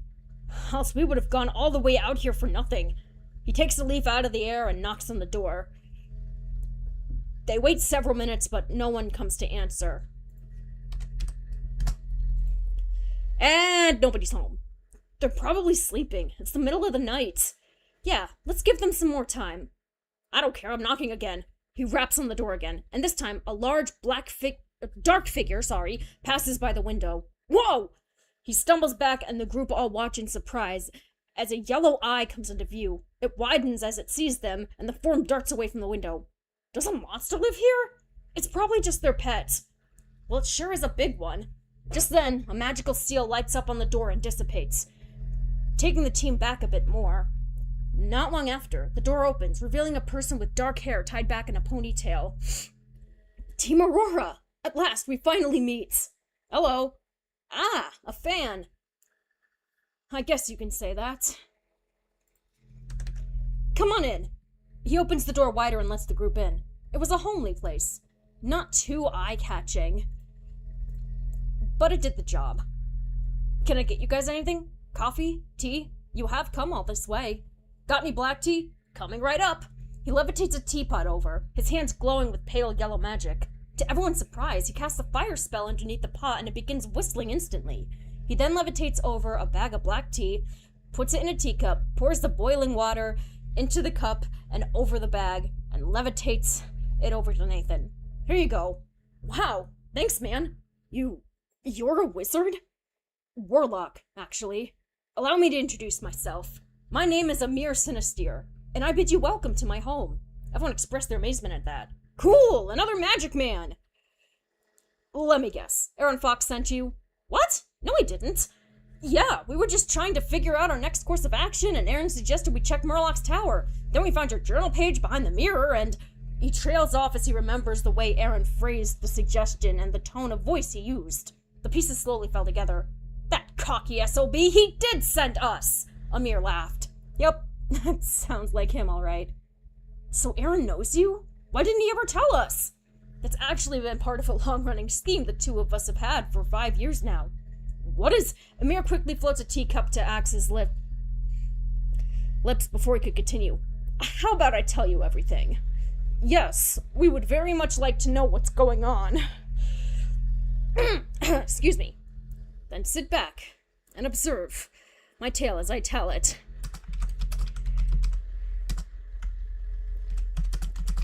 As they begin passing the teapot around and helping themselves. There we go. My tale is one of tragedy, but also redemption and hope. My grandfather before me was meant to keep the books of evil away from Monstrux's grasp 100 years ago. I was visiting him the day he sent his goblin army to retrieve him.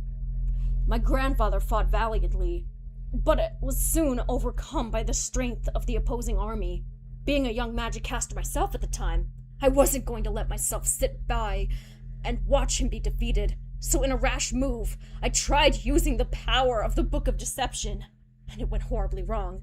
The move saved my grandfather, but at a great cost to my being. I was now bound to the pages of that book that no longer belonged to us, and it changed me greatly. The form of young Amir in the moving picture became dark and beastly, his eyes burning a hellish yellow as tears fell from them. The team watched on as Amir continued the story. We turned to Murloc for a cure, but he ultimately couldn't find one. So for my own safety against both armies, he made the choice to seal me inside a mirror until he found one. And unfortunately, he made the ultimate sacrifice before he could. Him sacrificing himself to stop Jestro's raid on the castle 10 years ago played out before them. The spell shattered the mirror I was trapped in, freeing me and leaving me in a new world I was wholly unfamiliar with. I kept myself in the shadows until I learned how to cast an illusion spell on myself and appear human once more. Oh my god. And weeks later... I'm sorry, I'm cracking up because of this right here. This line right here. Which line? Hang on. Where the mirror I was trapped in, free me. Oh. Chester Devitt. You've had a lot of time to practice this, haven't you?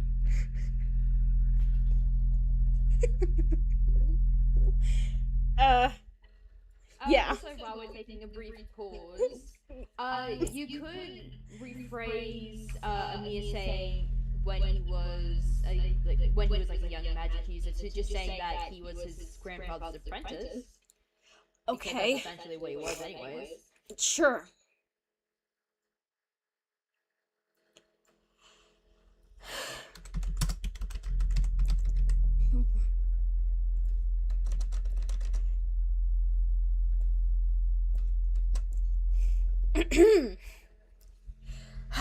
Now where was I? And weeks later... Wait. The spell shattered the mirror I was trapped in, freeing me and leaving me in a new world I was wholly unfamiliar with. I kept myself in the shadows until I learned how to cast an illusion spell on myself and appear human once more.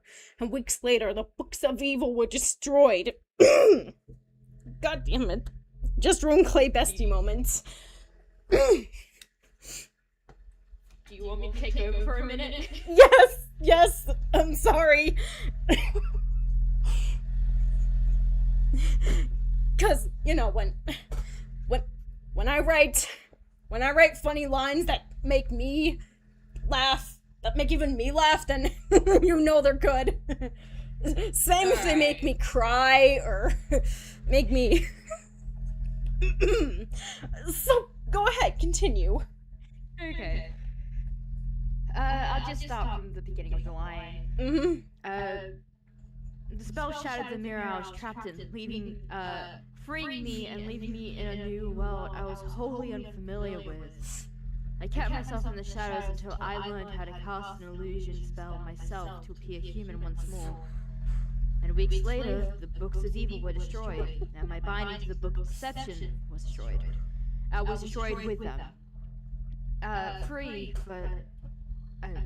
but still cursed. I vowed myself. I'm gonna make this full screen. I'm not going to pay attention. Sorry. Yeah, go ahead. I've had the YouTube window a lot smaller this entire time to keep an eye on chat. Okay, where was I? Right.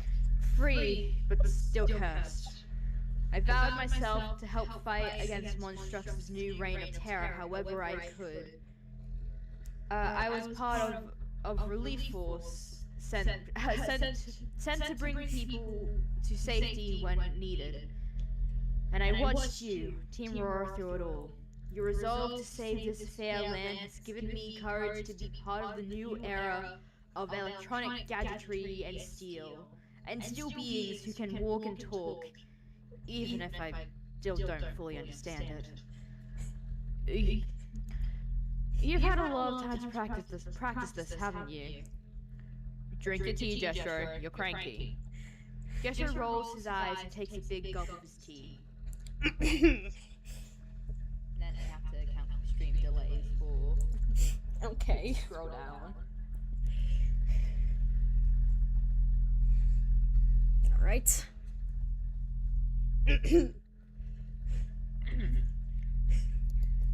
I figured it would be quite rude of me to just randomly approach you with no good reason other than I met another person who knew Murloc back in the war. So I decided it would be better if you approached me first and we would get to know each other that way. And it wasn't until the Amity Ball of 2021 at your School of Friendship when one of you finally did. It shows Aaron and Amir meeting at the dessert table of the event. We got to talking and became fast friends. Aaron wanted to introduce me to the rest of you, but I shamefully couldn't work up the nerve, especially after what happened with you guys in August of 2024. It shows Amir watching the broadcast of Team Roar's battle against William Afton's all agonized on his laptop in horror. I, along with most of the rest of the multiverse, decided then and there that we would help you as much as you've helped the rest of us. But my plan for that was a bit more unorthodox. I would only offer my aid if you, my aid to you only if Knighton was ever in danger again. And me and Aaron set up this elaborate scheme to lead you to my home when, scheme to lead you to my home for when it was. And with the blessing of the tree, the spirit of the tree of harmony herself, we made sure only you guys would be the ones to solve my riddle, and no one else. Okay, I'll take over from here. Ooh, you can take over. Okay, the projection ends with Clay finding the leaf in the book back in Murloc's tower. They all begin clapping. Great show, my man. Thank you. I did have a lot of time to practice after all. He looks over at Jestro, who blinks in surprise as the Warlock's gaze was suddenly on him. Well, it's an honor to finally meet you, Amir. The honor is all mine, Sir Morrington. They shake hands. So guess this means you'll be working with us. That is, of course, if you'll have me. Me and Aaron never meant any harm by this whole thing. It was just supposed to be a fun way to find me, and... Sparrow puts a claw on his shoulder. It's cool, man. We like a good puzzle from time to time. Amir chuckles. Guess the Book of Deception's claws have yet to be fully released for me. The whole group shared a laugh at that. Regardless, I look forward to finally working with you. Oh, you're gonna love it. So, just so we're clear, you're wearing an illusion spell right now? Your current appearance isn't what you actually look like? Oh yeah, the book turned you into a monster, didn't it? It did, yes. May we see it? Amir blinks. Are you sure? Your true form? 'Cause, I don't know. It isn't specifying what it is. Amir blinks. Are you sure? Yeah, you've been watching us. You know we've seen worse. If you insist. He drops the illusion spell, and what now stood before the team was a horned beast with bat-like wing membranes on the back of his arms, almost reaching the...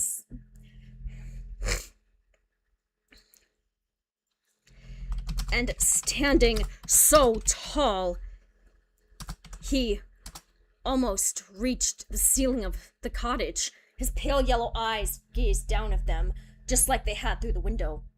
Wow, you're very tall. Thanks? And that's where the scene ends, and where we will end off the stream. Oops.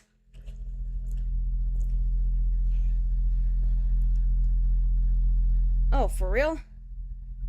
Oh, It's just cause, Jester said, Jester ain't played Besties moment, yeah, okay. And I didn't want to interrupt you reading, so I responded. Okay, well, yes, so that is where we will end the stream. Thank you all for tuning in, and Digital Darling Arts, thank you for being a part of this today. It was really fun having you on. It was fun being here. I'm always happy to join back in on any of these streams if you'll have me. Of course, my door is always open. Now, it is almost 10 o'clock at night where I am, so I will say good night, everybody. take care, and hopefully I will be back with another writing stream. Either tomorrow or the day after, because you know how these things go by now. Bye!